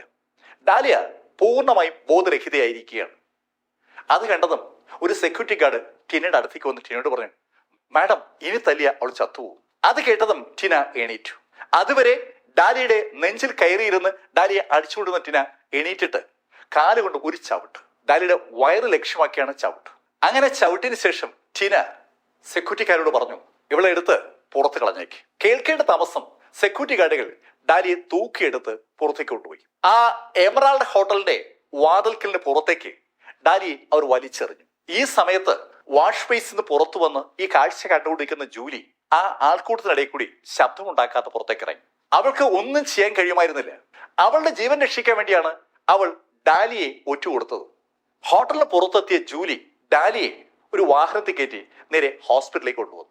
ഹോസ്പിറ്റലിൽ എത്തിക്കപ്പെട്ട ഡാലിയ നിക്കോൾസിനെ കണ്ട അവിടെയുള്ള ഡോക്ടേഴ്സും സ്റ്റാഫുകളും ഒക്കെ ശരിക്കും ഒന്ന് വിരണ്ടു പോയിരിക്കുകയാണ്. അവർ അപകടം പറ്റി പലരെയും അവിടെ കൊണ്ടുവരുന്നത് കാണാറുണ്ട്. അവരുടെയൊക്കെ മുഖവും ദേഹവും ഒക്കെ അപകടത്തിന്റെ ആഘാതത്തിൽ നുറുങ്ങിയിരിക്കുന്നത് അവർ കണ്ടിട്ടുള്ളതാണ്. പക്ഷെ ഇതല്ല, ഇത് ഒരാളെ അടിച്ച് പരുവപ്പെടുത്തിയിരിക്കുകയാണ്. ഡാലിയ നിക്കോൾസിന്റെ ശരീരത്തിൽ അടി കിട്ടാത്ത സ്ഥലമില്ലെന്ന് പറഞ്ഞാൽ അതാണ് ശരി. അവളുടെ മുഖം കണ്ട തിരിച്ചറിയാൻ കഴിയാത്ത ശൈലിയിൽ ഒരു പരുവമാക്കിയിരിക്കുകയാണ്. ഡോക്ടേഴ്സ് നഴ്സുമാരോട് ചോദിച്ചു, ഇത് ആരാണ് ആള്? ഡോക്ടർ അത് അറിയത്തില്ല. ഇവരെ കൊണ്ടുവന്ന ആളോ? സർ, ഒരു സ്ത്രീയാണ് ഇവരെ കൊണ്ടുവന്നത്, അവരെ പിന്നെ കണ്ടില്ല. ജൂലി അംബേഴ്സൺ ഡാലിയെ അവിടെ എത്തിച്ചിട്ട് ആ ഡോക്ടേഴ്സിന്റെ ശ്രദ്ധപ്പെടാതെ മാറി ഒളിച്ചു നിൽക്കുകയാണ്. അവൾ ആകെ ഭയന്നിരിക്കുകയാണ്. ഡാലിയെ അവിടെ എത്തിച്ച ആളെ കാണാനില്ല എന്ന് നഴ്സുമാർ പറഞ്ഞപ്പോ ഡോക്ടർ നഴ്സിനോട് പറഞ്ഞു, ഒരു കാര്യം ചെയ്യ്, അവളുടെ ബാഗ് ഉണ്ടല്ലോ കൂടെ, ആ ബാഗ് നോക്ക്. ഡാലിയ നിക്കോൾസിനെ എടുത്ത് പുറത്തേക്ക് എറിയുമ്പോൾ അവളുടെ ബാഗ് കൂടി ആ സെക്യൂരിറ്റി ഗാർഡുകൾ എടുത്ത് പുറത്തെറിഞ്ഞത് കൊണ്ട് ആ ബാഗ് ഡാലിക്കൊപ്പം ഉണ്ട്. ബാഗിനകത്ത് നിന്ന് അവർക്ക് ഒരു ഫോൺ കിട്ടി. ഫോണ് ആ നഴ്സുമാർ ഡാലിയുടെ കൈവിരൽ കൊണ്ട് തന്നെ തുറന്നു. ആ ഫോണിലെ ഫോൺ ലിസ്റ്റ് നോക്കിയപ്പോൾ അതിനകത്ത് ഹസ്ബൻഡ് എന്ന പേര് കണ്ടു. അവർ ഹസ്ബൻഡ് എന്ന പേര് കണ്ടതും അത് ഡയൽ ചെയ്തു. പീസ് മെഡിക്കൽ സെന്ററിൽ ഒരു പുസ്തകം വായിച്ചുകൊണ്ടിരിക്കുകയാണ് ഈ സമയത്ത് ഡസ്റ്റൻ റിയാസ്. പെട്ടെന്ന് അയാളുടെ ഫോൺ അടിച്ചപ്പോ ഫോണിൽ ഡാലിയ നിക്കോൾസ് എഴുതി കാണിക്കുകയാണ്. ഇവളെന്തിനാ എന്നെ വിളിക്കുന്നത്? അങ്ങനെ വിചാരിച്ചുകൊണ്ട് ഡസ്റ്റൻ ഫോൺ എടുത്തു. ഡസ്റ്റൻ ഫോൺ എടുത്തതും മറുഭാഗത്തുനിന്ന് ഡസ്റ്റനോട് ചോദിക്കുകയാണ്, ഹലോ, ഈ ഫോണിന്റെ ഉടമ ഹസ്ബൻഡ് അല്ലേ നിങ്ങൾ? ഏയ്, എന്താ ചോദിക്കുന്ന, ആരാ നിങ്ങൾ? ഡസ്റ്റൻ ചോദിച്ചതും ആ നേഴ്സ് അയാളോട് പറഞ്ഞു, ഹലോ, നിങ്ങളുടെ ഭാര്യ ഇവിടെ ശരിക്കും പരിക്കേറ്റ് കിടക്കുകയാണ്. എവിടെ? ഇവിടെ സിറ്റി ഹോസ്പിറ്റലാണ്. നേഴ്സ് അങ്ങനെ പറഞ്ഞതും ഡസ്റ്റൻ ഫോൺ കട്ട് ചെയ്ത് നേരെ സിറ്റി ഹോസ്പിറ്റലിലേക്ക് തിരിച്ചു. ഏകദേശം ഒരു 30 മിനിറ്റ് കഴിഞ്ഞപ്പോ ഡസ്റ്റൻ ഹോസ്പിറ്റലിലെത്തി. സിറ്റി ഹോസ്പിറ്റലിൽ എത്തിയ ഡസ്റ്റൻ ഡാലിയുടെ കിടക്കക്കരിയിലെത്തി. അവിടെ ആ കിടക്കയിൽ കിടക്കുന്ന ഡാലിയെ നോക്കിയ ഡസ്റ്റിൻ ഏതാണ്ടങ്ങ് നിശ്ചലനായി നിന്നു പോവുകയാണ്. സത്യത്തിൽ ഡസ്റ്റിന് ആ കിടക്കുന്ന വ്യക്തി ഡാലിയാണെന്ന് വിശ്വസിക്കാൻ പറ്റുന്നില്ല. ഡാലിയുടെ മുഖം ശരിക്കും വിണ്ട് കീറിയിരിക്കുകയാണ്. അടിയേറ്റ് സകല സ്ഥലവും വിങ്ങിയിട്ടുണ്ട്. തിരിച്ചറിയാൻ കഴിയാത്ത ശൈലിയിൽ അവരുടെ മുഖം ആകെ വികൃതമായിരിക്കുകയാണ്. കൈയാണെങ്കിൽ ഏതാണ്ട് ചവിട്ടി ഓടിച്ചിരിക്കുകയാണ്. കൈവിരലുകൾ എല്ലാം ഒടിഞ്ഞിരിക്കുകയാണ്. വയറിൽ ചവിട്ടിന്റെ പാട് കാണാം. ഡാലിയെ അന്തം വിട്ട് നോക്കുന്ന ഡസ്റ്റിനോടായി നേഴ്സ് ചോദിച്ചു, ഏയ് എന്താ അന്തം വിട്ട് നിൽക്കുന്നത്? നിങ്ങളുടെ ഭാര്യയല്ലേ ഇത്? അത് കേട്ടതും ഡസ്റ്റിൻ ആ നേഴ്സിനോട് ചോദിച്ചു, ആരാ ഇവിടെ ഇങ്ങനെ ആക്കി? അത് ഞങ്ങളോടാണ് ചോദിക്കുന്നത്. നിങ്ങളുടെ ഭാര്യയ്ക്ക് എന്ത് സംഭവിച്ചു നിങ്ങൾ ഞങ്ങളോടാ ചോദിക്കുന്നത്? ഡാലിയെ അവിടെ എത്തിച്ചത് ഒരു സ്ത്രീയാണെന്നും ആ സ്ത്രീയെ ഡാലിയെ അവിടെ അഡ്മിറ്റ് ചെയ്തതിനു ശേഷം കണ്ടില്ല എന്ന് നേഴ്സ് പറഞ്ഞപ്പോ പെട്ടെന്ന് ഡസ്റ്റിന്റെ കണ്ണിൽ ഒരാൾ പതിഞ്ഞു. ആ ഇടനാഴിയുടെ പുറത്ത് ഒരാൾ എത്തി നോക്കും പോലെയാണ് ഡസ്റ്റിന് തോന്നിയത്. അങ്ങനെ തോന്നിയതും ഡസ്റ്റിൻ പെട്ടെന്ന് ആ മുറിയിൽ പുറത്തേക്ക് ഇറങ്ങി. ഡസ്റ്റിന് അതിവേഗം പുറത്തേക്ക് ഇറങ്ങിയതും ഒരു സ്ത്രീ മുന്നോട്ട് ഓടുകയാണ്. ഡസ്റ്റിൻ പെട്ടെന്ന് അവളുടെ അടുത്തേക്ക് ഓടിയെത്തി. ജൂലി, ആരാ ഡാലിയെ തല്ലിയത്? ഡസ്റ്റിൻ എനിക്കറിയില്ല. ജൂലി അങ്ങനെ പറഞ്ഞതും ഡസ്റ്റിൻ ജൂലിയുടെ കഴുത്തി പിടിച്ച് ചുവരിലോട്ട് ഇങ്ങനെ ഉയർത്തി നിർത്തി. ചുവരിൽ ചാരി നിൽക്കുന്ന ജൂലി തന്റെ കഴുത്തി പിടിച്ചിരിക്കുന്ന ഡസ്റ്റിന്റെ മുഖം കാണുന്നുണ്ട്. ഡസ്റ്റിന്റെ മുഖം കണ്ട ജൂലി അറിയാതെ ഡസ്റ്റിൻ ചോദിക്കാതെ തന്നെ പറഞ്ഞു പോവുകയാണ്, ഡസ്റ്റിൻ എന്നെ കൊല്ലരുത്, ടിന ഹമറാണ് ഇങ്ങനെ ചെയ്യുന്നത്. ടിന ഹമറോ? അതെ ഡസ്റ്റിൻ, ടിനയുടെ ബർത്ത്ഡേ പാർട്ടി ഇവിടെ എമറൽ ഹോട്ടലിൽ നടക്കുകയാണ്. അവിടെ വെച്ചായി സംഭവം ഉണ്ടായത്. അത് കേട്ടതും ഡസ്റ്റിൻ ജൂലിയെ തറയി നിർത്തി. അതിനുശേഷം ഡസ്റ്റിൻ ജൂലിയോടായി പറഞ്ഞു, നീ ഡാലിയുടെ അടുത്തുണ്ടാവണം. അങ്ങനെ പറഞ്ഞിട്ട് ഡസ്റ്റിൻ പുറത്തേക്ക് നടന്നു. ഈ സമയത്ത് എമറൽ ഹോട്ടലിൽ കാര്യങ്ങൾ ബർത്ത്ഡേ പാർട്ടിയുടെ ശൈലിയിലേക്ക് മാറിക്കഴിഞ്ഞു. നേരത്തെ ഡാലി നിക്കോൾസണുമായി ബന്ധപ്പെട്ട് ഒരു സംഭവം ഉണ്ടായതിന്റെ ഒരു ലാഞ്ചനയും അവിടെയില്ല. സകലരും ടിന ഹമറെ സമ്മാനങ്ങൾ കൊണ്ട് മൂടുകയാണ്. ബർത്ത്ഡേ ഗേളായ ടിനയുടെ അടുത്തേക്ക് വരാനും ടിനയുമായി പരിചയം പുതുക്കാനും വേണ്ടി ആളുകൾ ഇങ്ങനെ മത്സരിക്കുകയാണ്. ടിനയുടെ അടുത്ത് അല്പസമയം നിൽക്കാനേ ആളുകൾക്ക് അവസരം കിട്ടുന്നുള്ളൂ. അപ്പോഴേക്കും സെക്യൂരിറ്റി ഗാർഡുകൾ അവർ പിടിച്ചു മാറ്റും. സ്വിൻഡനിലെ ഒട്ടുമുക്കാൽ പണക്കാരും അവിടെ എത്തിയിട്ടുണ്ട്. സമ്മാനങ്ങളുമായി എത്തിയ അവരെല്ലാം ടിനയ്ക്ക് ജന്മദിന ആശംസകൾ നേരുകയാണ്. അങ്ങനെ അവർ ആശംസകൾ നേർന്നുകൊണ്ടിരിക്കുമ്പോഴാണ് ടിനയുടെ കണ്ണുകൾ ആൾക്കൂട്ടത്തിനിടയിൽ നിൽക്കുന്ന രണ്ട് ആളുകളിൽ പതിഞ്ഞത്. അവരെ കണ്ടതും ടിന എണീറ്റു. ടിന വേഗം നടന്ന് അവരുടെ അടുത്തേക്ക് വന്നു. Hello mister kelvin. Kelvin Williams ആണ് എത്തിയിരിക്കുന്നത്. കെൽവിൻ വില്യംസിന്റെ പുറകെ അന്നയും ഹെന്നയും ഉണ്ട്, അയാളുടെ ബോഡി ഗാർഡുകൾ. കെൽവിൻ ടിനയെ കണ്ട് പുഞ്ചിരിച്ചു. കെൽവിൻ ടിനയോട് പറഞ്ഞു, ടിന ഇതാരെന്ന് അറിയാവോ? ടിന കൗതുകപൂർവ്വം നോക്കുമ്പോ സുമുഖനായ ഒരു ചെറുപ്പക്കാരൻ കെൽവിന്റെ തൊട്ട് പുറകെ നിൽക്കുകയാണ്. ഇത് Troy Chappan. Hello mister Troy, നിങ്ങൾ രണ്ടുപേരും എന്റെ ബർത്ത്ഡേ പാർട്ടിക്ക് വന്നതിൽ എനിക്ക് ഒരുപാട് സന്തോഷമുണ്ട്. ടിന, ഞങ്ങൾ എങ്ങനെ വരാതിരിക്കും? നിന്റെ ജ്യേഷ്ഠൻ ജോഷുവ ഞങ്ങളെ പിന്നെ വെച്ചേക്കൂ. അയ്യോ, ജ്യേഷ്ഠൻ വന്നില്ലേ? ജ്യേഷ്ഠനെ കുറിച്ച് പറഞ്ഞതും ടിന ഉടൻ അങ്ങനെ ചോദിച്ചതും അവർ ടിനോട് പറഞ്ഞു, ടിന, ജോഷുവ ഒരു പ്രത്യേക പരിശീലനത്തിൽ ഏർപ്പെട്ടിരിക്കുകയാണ്. ഒരു സോളിറ്ററി പരിശീലനമാണ്, ഒറ്റയ്ക്ക്. അതുകൊണ്ട് ഞങ്ങൾ ഇങ്ങോട്ട് അയച്ചതാണ്. ടിനയുടെ സഹോദരൻ ജോഷുവ ഹമർ ആ വന്ന രണ്ടുപേരുടെ സുഹൃത്താണ്. ജോഷുവയ്ക്ക് വേണ്ടി കൂടിയാണ് അവർ രണ്ടുപേരും എത്തിയിരിക്കുന്നത്. ടിന ഹമറിന്റെ അടുത്ത് ചെന്ന് ഫോട്ടോ എടുക്കാൻ മത്സരിക്കുകയായിരുന്ന ആളുകളൊക്കെ ഈ കാഴ്ച കാണുന്നുണ്ട്. ടിന അവളിരുന്ന സീറ്റിൽ നിന്ന് എണീറ്റ് വന്നിട്ടാണ് ആ ചെറുപ്പക്കാരോട് സംസാരിക്കുന്നത്. ടിന അത്രയും ബഹുമാനത്തോടെ സ്നേഹത്തോടെ ആ രണ്ട് ചെറുപ്പക്കാരോട് സംസാരിക്കുന്നത് മറ്റു ചെറുപ്പക്കാർക്ക് ശരിക്കും ഒരു അതിശയവും ഒരു അസൂയൊക്കെ ഉണ്ടാക്കുന്നുണ്ട്. ടിന ഹമറിന്റെ മകളാണ്. ഹമറിന്റെ മോളായ ടിനയുമായി ഒരു സൗഹൃദം ഉണ്ടാക്കാൻ ആർക്കാ താല്പര്യമില്ലാത്തത്?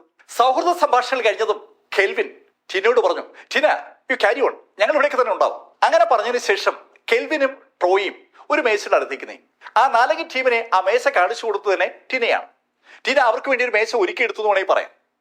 അതിനുശേഷം ടിന വീണ്ടും അവളുടെ ആ സീറ്റിലേക്ക് മടങ്ങി. ശരിക്കും രസകരമായ രീതിയിൽ കാര്യങ്ങളൊക്കെ നടക്കുകയാണ്. ഈ സമയത്ത് പുറത്ത് നന്നായി മഴ പെയ്യുകയാണ്. ആ മഴയത്തുകൂടി ഒരു കുടയും പിടിച്ച് ഒരു മനുഷ്യൻ ആ ഹോട്ടലിലേക്ക് കടന്നു വന്നു. ഒരു കൈയിൽ കുട പിടിച്ചുകൊണ്ട് ഗേറ്റിലൂടെ അകത്തേക്ക് വരുന്ന ആ മനുഷ്യനോടായി സെക്യൂരിറ്റി ഗാർഡുകൾ പറഞ്ഞു, ഹലോ, ഇവിടെ ഒരു ഫംഗ്ഷൻ നടക്കുകയാണ്, ഇൻവിറ്റേഷൻ ഇല്ലാതെ ആർക്കും അകത്തേക്ക് വരാൻ കഴിയില്ല. അങ്ങനെ ആ സെക്യൂരിറ്റി ഗാർഡുകൾ പറഞ്ഞിട്ടും ആ മനുഷ്യൻ അതൊന്നും നോക്കാതെ മുന്നോട്ട് നടക്കുകയാണ്. ആ മനുഷ്യൻ പറഞ്ഞത് കേൾക്കാതെ മുന്നോട്ട് നീങ്ങുന്ന കണ്ടതും സെക്യൂരിറ്റി ഗാർഡുകൾ ഓടി വന്ന് അയാളുടെ പുറത്ത് പിടിച്ചു. അയാളുടെ പുറത്ത് പിടിച്ചതേ അവർക്ക് ഓർമ്മയുള്ളൂ. പുറത്ത് പിടിച്ച നിമിഷം തന്നെ പെട്ടെന്ന് ഒരു ഷോക്ക് അവർക്ക് അടിച്ചതുപോലെ രണ്ടുപേരും തെറിച്ചു. രണ്ടുപേരും ദൂരേക്ക് തെറിച്ചു വീണത് മറ്റ് സെക്യൂരിറ്റി ഗാർഡുകളും കണ്ടു. ആ സെക്യൂരിറ്റി ഗാർഡുകളും അടുത്തേക്ക് വന്നപ്പോൾ സംഭവിച്ചത് അത് തന്നെ. അവരും ദൂരേക്ക് തെറിച്ചു. അത് കണ്ടതും സെക്യൂരിറ്റി ഗാർഡുകളുടെ ആ കൂട്ടത്തിൽ ഒരാൾ ഉറക്കെ പറഞ്ഞു, നമുക്ക് സർ സിമിനെ വിളിക്കാം. അങ്ങനെ ആ സെക്യൂരിറ്റി ഗാർഡുകൾ പറഞ്ഞതും വന്ന മനുഷ്യൻ കുടമടക്കി ആ എമറാൾഡ് ഹോട്ടലിന്റെ ആ പൂമുഖത്ത് വെച്ചിട്ട് നേരെ അകത്തേക്ക് കടന്നു. എൻട്രൻസ് വഴി അകത്തേക്ക് കടന്ന ആ മനുഷ്യൻ താഴത്തെ ഹാളിലൂടെ നടന്ന് പടിക്കെട്ടുകൾ കയറി നേരെ ബാങ്കറ്റ് ഹാളിൽ വന്നു. ശരിക്കും ഒരു വലിയ ഹാളിലാണ് ഫംഗ്ഷൻ നടക്കുന്നത്. ആ ഹാളിലേക്ക് കയറിയ ആ മനുഷ്യൻ അവിടെയുള്ള ഓഡിയൻസിനെ മുഴുവൻ നോക്കി. കുറെ ഏറെ ആളുകളുണ്ട് അവിടെ. ആ ആളുകളെ നോക്കിയിട്ട് ആ മനുഷ്യൻ ഉറക്കെ ചോദിച്ചു, ഇതിലാരാണ് ടിന ഹമർ? ശരിക്കും ഉറക്കെയുള്ള ചോദ്യം ആ ഹാളിൽ മുഴുവൻ മുഴങ്ങി കേൾക്കുകയാണ്. ഓരോ ടേബിളിലുള്ള ആളുകൾ അവർക്ക് മാത്രം കേൾക്കാവുന്ന ശൈലിയിൽ സംസാരിച്ചുകൊണ്ടിരിക്കുമ്പോഴാണ് വളരെ ഉറക്കെ ആ ശബ്ദം കേട്ടത്. ആരാണ് ടിന ഹമർ എന്നാണ് ആഗതൻ വിളിച്ചു ചോദിച്ചത്. ശബ്ദം കേട്ട് ആ ടേബിളുകളിലുള്ള ആളുകളും അവിടെ നിൽക്കുന്ന ആളുകളും സെക്യൂരിറ്റി ഗാർഡുകളും മുഴുവൻ ശബ്ദം കേട്ട ഭാഗത്തേക്ക് തിരിഞ്ഞു. അവിടെ ഒരു മനുഷ്യൻ നിൽപ്പുണ്ട്. നല്ല പൊക്കമുള്ള, അത്ര വണ്ണമില്ലാത്ത ഒരു വെൽ ബിൽറ്റായ ചെറുപ്പക്കാരൻ. ശബ്ദം കേട്ട് എണീറ്റ ടിനയും ഉറക്കെ ചോദിച്ചു, ആരാ എന്നെ തിരക്കിയത്? ടിന ഹമർ അങ്ങനെ ചോദിച്ചതും വാതിൽക്കൽ നിൽക്കുകയായിരുന്ന ഡസൻ റിയാസ് നേരെ അവളുടെ അടുത്തേക്ക് നടന്നു. ടിനയുടെ നേരെ നടന്നു വന്നുകൊണ്ട് ഡസൻ ഒരിക്കൽ കൂടി ചോദിച്ചു, നിങ്ങളാണോ ടിന ഹമർ? അതെ, ഞാനാ ടിന ഹമർ. ടിന കൗതുകപൂർവ്വം ചിരിച്ചുകൊണ്ട് ആ ചെറുപ്പക്കാരനെ നോക്കുമ്പോൾ ആ ഹാളിലുണ്ടായിരുന്ന പലരും അവിടേക്ക് നടന്നു വരുന്ന ഡസൻ റിയാസിനെ കണ്ടിരുന്നു. ഡാലിയൻ നിക്കോൾസന്റെ മുൻ ഭർത്താവാണ് ഡസൻ റിയാസ് എന്ന് അറിയാവുന്ന പലരും ആ കൂട്ടത്തിലുണ്ട്. അതുകൊണ്ട് തന്നെ ആ ആളുകൾ കൗതുകപൂർവ്വം പരസ്പരം പറയുകയാണ്, ഭാര്യയ്ക്ക് വേണ്ടി മാപ്പ് പറയാനാകും അവൻ വന്നത്. ഡാലിയൻ നിക്കോൾസനെ ടിന ഹമർ അടിച്ച് ഒരു പരുവപ്പെടുത്തിയത് സകലരും കണ്ടതാണ്. ബർത്ത്ഡേ പാർട്ടി അല്ലായിരുന്നുവെങ്കിൽ ഡാലിയെ കൊല്ലുമായിരുന്നുവെന്ന് 100% ഉറപ്പാണ്. ടിന ഡാലിയെ അവിടെ കൊന്നാലും ആരും ചോദിക്കത്തില്ല.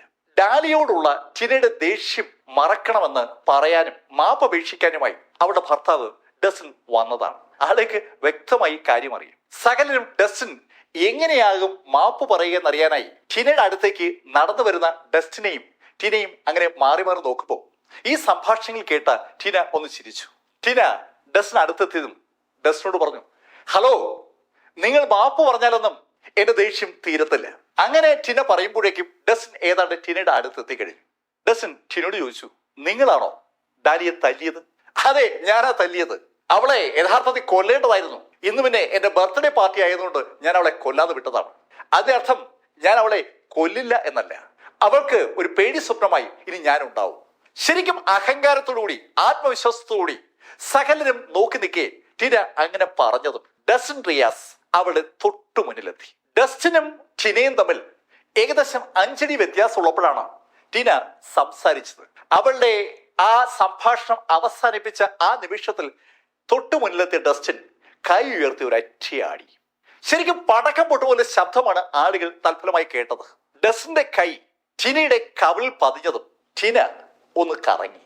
അതിശക്തമായ അടിയായതുകൊണ്ട് തന്നെ കറങ്ങിപ്പോയി ടിന അവളിരുന്ന കസേരയിലേക്ക് വീണു. കസേരയിലേക്ക് വീണതും കസേരയും അവളും കൂടി മറിഞ്ഞു. കസേരയും അവളും കൂടി തറയിൽ മറിഞ്ഞു വീണതും ഈ രംഗം കണ്ട ആളുകളൊക്കെ ആ രംഗത്തേക്ക് തന്നെ നോക്കുകയാണ്.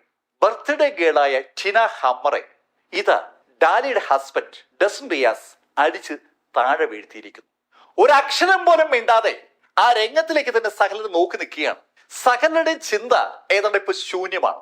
ഇങ്ങനെ ഒരു രംഗം ഉണ്ടാകുമെന്ന് ആരും മനസ്സിൽ കണ്ടതല്ല. ശൂന്യമായ മനസ്സോടുകൂടി ആളുകൾ ആ രംഗത്തേക്ക് നോക്കുമ്പോൾ ടിന ചാടി എണീറ്റു. അവൾക്ക് വിശ്വസിക്കാൻ പറ്റുന്നില്ല. അവളുടെ കവിളിലേക്ക് ഡസൻ ആഞ്ഞടിക്കുമെന്ന് അവൾ എങ്ങനെ കരുതുക? ചാടി എണീറ്റ ടിന ഉറക്കെ ഡസനോട് ചോദിച്ചു, നീ എന്താ ചെയ്തേ? ചോദ്യം പൂർത്തിയാകുമ്പോൾ ഡസൻ കൈ ഉയർത്തി ഒരു അറ്റിയാടി. ഇപ്രാവശ്യം ആ അടിക്ക് മറ്റൊരു ഫലമുണ്ടായി. അടിയേറ്റ ടിന വായുവിലൊന്ന് കറങ്ങിയാണ്. അവൾ മറിച്ചിട്ട കസരയുടെ മുകളിലൂടെ അവൾ കറങ്ങി തറയിൽ വന്ന് വീണു. ശരിക്കും അന്തരീക്ഷത്തിലൂടെ ഒരു പന്ത് കറങ്ങും പോലെ ടിന കറങ്ങിയായിരുന്നു. ആദ്യത്തെ തവണ ടിനയെ അടിച്ചത് അപ്രതീക്ഷിതമായി സംഭവിച്ചതാണെന്ന് പറയാം.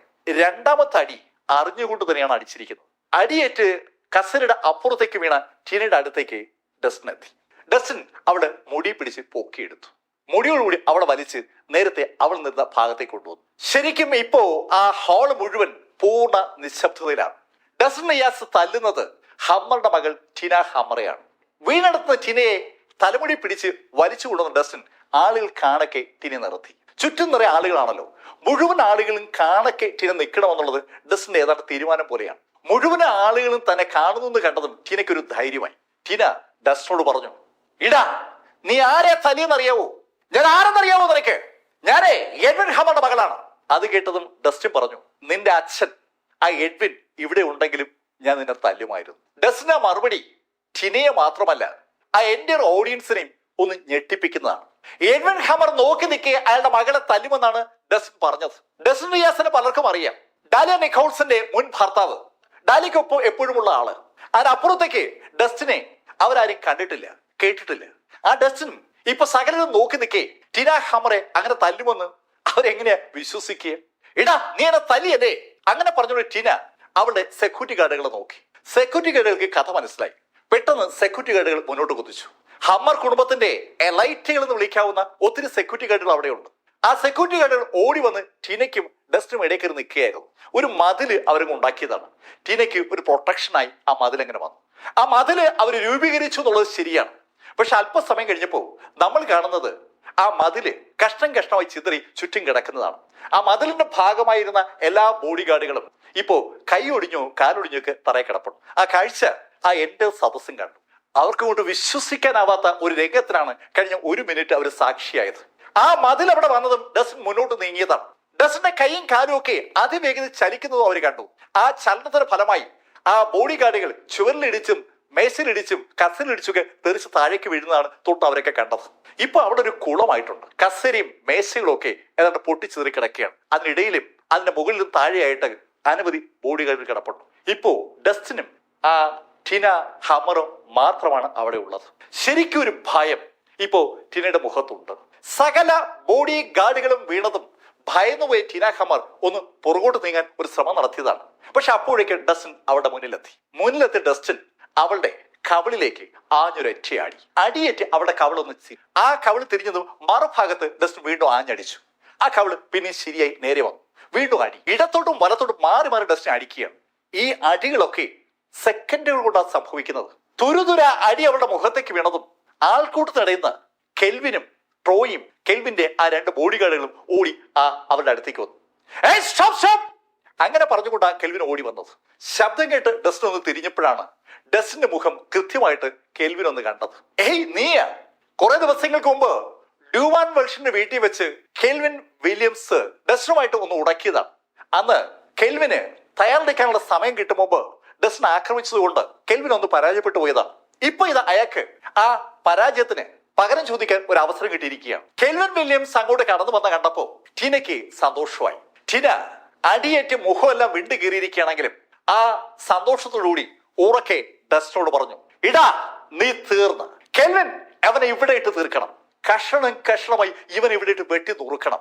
അങ്ങനെ ടീന പറയുമ്പോൾ അവിടെ വായിന്നിങ്ങനെ രക്തം തെറിക്കുകയാണ്. ടീന അത് പറഞ്ഞതും കെൽവിൻ അടുത്തേക്കുന്ന ട്രോയോടായി പറഞ്ഞു, ട്രോയി ഇത് ഞാൻ പറഞ്ഞ ആ കക്ഷിയാണ്.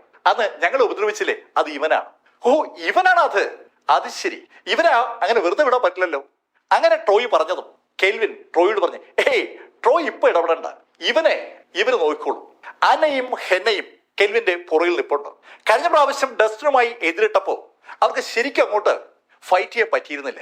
അന്നത്തെ ഒരു സാഹചര്യം അതായിരുന്നു. ഇപ്പൊ ഇതാ ഒരു ഫൈറ്റിനെ പറ്റിയ സകല സാഹചര്യങ്ങളുമുണ്ട്. അതുകൊണ്ട് തന്നെ അനയ്ക്കും ഹെന്നയ്ക്കും ഡസ്റ്റിനെ നേരിടാനുള്ള അവസരം കിട്ടിയതിൽ ശരിക്കും സന്തോഷമുണ്ട്. ആ സന്തോഷം അവരുടെ മുഖത്ത് ദൃശ്യമാണ്. അവിടെ കൂടി നിൽക്കുന്ന ആളുകളെ നോക്കിയിട്ട് കെൽവിൻ ഉറക്കെ പറഞ്ഞു, ഇവരെ ബൗൾഡർ ഹോണിൽ നിന്നാ വരുന്നത്.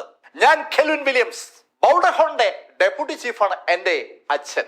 ബൗൾഡർ ഹോൺ എന്ന് കേട്ടപ്പോ പെട്ടെന്നൊരു ആരവം ആ ഹോളിനകത്തുണ്ടായി. രാജ്യത്തിന്റെ തെക്കൻ ഭാഗത്ത് ശരിക്കും ചലനം ഉണ്ടാക്കുന്ന ഒരു മാർഷൽ ആർട്സ് ടീമാണ് ഈ ബൗൾഡർ ഹോൺ. ആ ബൗൾഡർ ഹോണുമായി ബന്ധപ്പെട്ട് ഒരുപാട് ആളുകളുണ്ട്. സകലരും മിടുക്കരാണ്. ബൗൾഡർ ഹോണിലെ ഒരു സാധാരണ മെമ്പർ മാത്രമാണ് ടീനയുടെ അച്ഛൻ എഡ്വിൻ ഹമ്മർ. ആ ബൗൾഡർ ഹോമിന്റെ ഡെപ്യൂട്ടി ചീഫിന്റെ മകനാണ് കെൽവിൻ. എഡ്വിൻ ഹമ്മറേക്കാൾ വളരെ ഉയർന്ന തലത്തിലാണ് കെൽവിന്റെ അച്ഛന്റെ സ്ഥാനം ആ ബൗൾഡർ ഹോണിനെ സംബന്ധിച്ചിടത്തോളം. അക്കാര്യം കെൽവിൻ പറഞ്ഞപ്പോൾ അവിടെയുള്ള മുഴുവൻ ആളുകൾക്ക് മനസ്സിലായിട്ടുണ്ട്. ആ മാർഷൽ ആർട്സ് മേഖല ഫോളോ ചെയ്യുന്ന അനവധി ആളുകൾ അവിടെ ഉണ്ട്. കെൽവിൻ അങ്ങനെ പറഞ്ഞപ്പോ ഡസ്റ്റിൻ വീണ്ടും ടീനയുടെ നേരെ തിരിഞ്ഞു. കെൽവിന് എന്തെങ്കിലും ചെയ്യാൻ കഴിയുമ്പോൾ ഡസ്റ്റിൻ കൈ ഉയർത്തി ഒരു അടിയാടി. ഈ സമയത്ത് ആ അടിക്ക് ഒരു പ്രത്യേകതയുണ്ട്. ആ അടിയുടെ ഫലമായി ടീന വായിന്ന് പല്ല് തെറിച്ചു. ടോയി ചാപ്മാനും കെൽവിൻ വില്യംസും ആ 2 ബോഡി ഗാർഡുകളും നോക്കി നിൽക്കെ അവരുടെ അടുത്ത് നിൽക്കുന്ന ഡസ്റ്റിൻ റിയാസ് ടീനയെ അങ്ങനെ അടിക്കുമെന്ന് ഒരാളും കരുതിയതല്ല. കെൽവിൻ ശരിക്കും ഞെട്ടി. അവന്റെ ഭീഷണിയൊന്നും ഡസൻ മൈൻഡ് ചെയ്യുന്നില്ല എന്ന് വ്യക്തം. അടിയേറ്റ് പല്ല് തെറിച്ച ടീനയും ഒരു വല്ലാത്ത അവസ്ഥയിലാണ്. പല്ല് തെറിച്ചിട്ടും ടീന ഉറക്കെ അലറി, കൊല്ലവനെ! അവൾ അങ്ങനെ പറയുമ്പോൾ അവളുടെ വായിന്ന് രക്തത്തോടൊപ്പം അടർന്ന പല്ലും താഴേക്ക് വീഴുകയാണ്. ശരിക്കും ഭീതിജനകമായ ഒരു കാഴ്ചയാണ് ഇപ്പൊ ടീന. ബർത്ത്ഡേ പാർട്ടിയിൽ ബർത്ത്ഡേ കുട്ടി ഇതുപോലെ അടിയേക്കുന്നത് ആദ്യമായിട്ടാണ്. ടീനയുടെ വാക്ക് കേട്ടതും ആ ബോഡി ഗാർഡുകൾ അന്നയും ഹെന്നയും വാൾ വലിച്ചൂരി ഡസ്നരെ കൊതിച്ചു. ഡസ്നെ ഇടത്തുകൂടിയും വലത്തുകൂടിയും ഡസ്നെ ആക്രമിക്കുകയാണ് ആ പെണ്ണുങ്ങൾ. ഡസ്നെ ഇടതുവശത്ത് അന്നയും ഡസ്നെ വലതുവശത്ത് ഹെന്നയുമാണ്. വലിച്ചൂരിയ വാളുകളുമായി ആ രണ്ട് യുവതികൾ, മാർഷൽ ആർട്സിലെ എക്സ്പെർട്ടുകളായ ആ രണ്ടുപേർ ഡസ്റ്റിന്റെ പുറത്തേക്ക് ആഞ്ഞു വെട്ടാനായി മുന്നോട്ട് കുതിച്ച് വാളുകൊണ്ട് ആഞ്ഞു വെട്ടി. ഈ സമയത്ത് ടിനയെ തന്നെ നോക്കി നിൽക്കുകയാണ് ഡസ്റ്റിൻ. ഡസ്റ്റിൻ ടിനയെ തന്നെ നോക്കി നിൽക്കുമ്പോഴാണ് ഇടതു ഭാഗത്തുനിന്നും വലതു ഭാഗത്തുമായി അന്നയും ഹെന്നയും കുതിച്ചു വരുന്നതും ചാടി ഉയർന്ന് വാളുകൾ കൊണ്ട് ഡസ്റ്റിനെ വെട്ടുന്നത്. ഡസ്റ്റിന്റെ പുറത്തേക്ക് ആ വാളുകൾ താഴ്ന്നു വരുമ്പോ ശ്വാസം അടക്കി പിടിച്ചുകൊണ്ടാണ് ആ എൻ്റെ സദസ്സും ആ കാഴ്ച കാണുന്നത്. ആ വാളുകൾ ഡസ്റ്റിന്റെ പുറത്തേക്ക് വീഴുന്നതും ഡസ്റ്റിന്റെ ഇരു ഷോൾഡറും അറ്റുപോകുമെന്നും ഇരു കൈകളും താഴെ വീഴുമെന്നും 100% ഉറപ്പാണ്. ഡസ്റ്റിന്റെ കൈകൾ വെട്ടിമുറിക്കുക എന്നുള്ളതാണ് ആ പെണ്ണുങ്ങളുടെ ലക്ഷ്യം. ഡസ്റ്റിനെ വികലാംഗനാക്കാൻ വേണ്ടി അവർ ബോധപൂർവം ചെയ്യുന്നതാണ്. ആ ചിന്ത പലരുടെ മനസ്സിലേക്ക് വരുമ്പോഴേക്കും അനേക് ഹെനയും ഡസ്റ്റിനെ വെട്ടിക്കഴിഞ്ഞിരുന്നു. അനേക് ഹെനയും ഡസ്റ്റിനെ ആഞ്ഞു വെട്ടിയതും ഡസ്റ്റിന് ഇടത്തേക്കും വലത്തേക്കും ഇടിച്ചതും ആളുകൾ കണ്ടു. തന്നെ ആഞ്ഞു വെട്ടിയ വാളുകളിലേക്കാണ് ഡസ്റ്റിൻ ഇടിച്ചത്. ഇടതുവശത്തേക്കും വലതുവശത്തേക്കും അവരെ നോക്കുപോലും ചെയ്യാതെ ഡസ്റ്റിൻ ഇടിക്കുന്നത് ആളുകൾ പലരും കണ്ടു. അവർക്ക് ആ കാഴ്ച വ്യക്തമാണ്.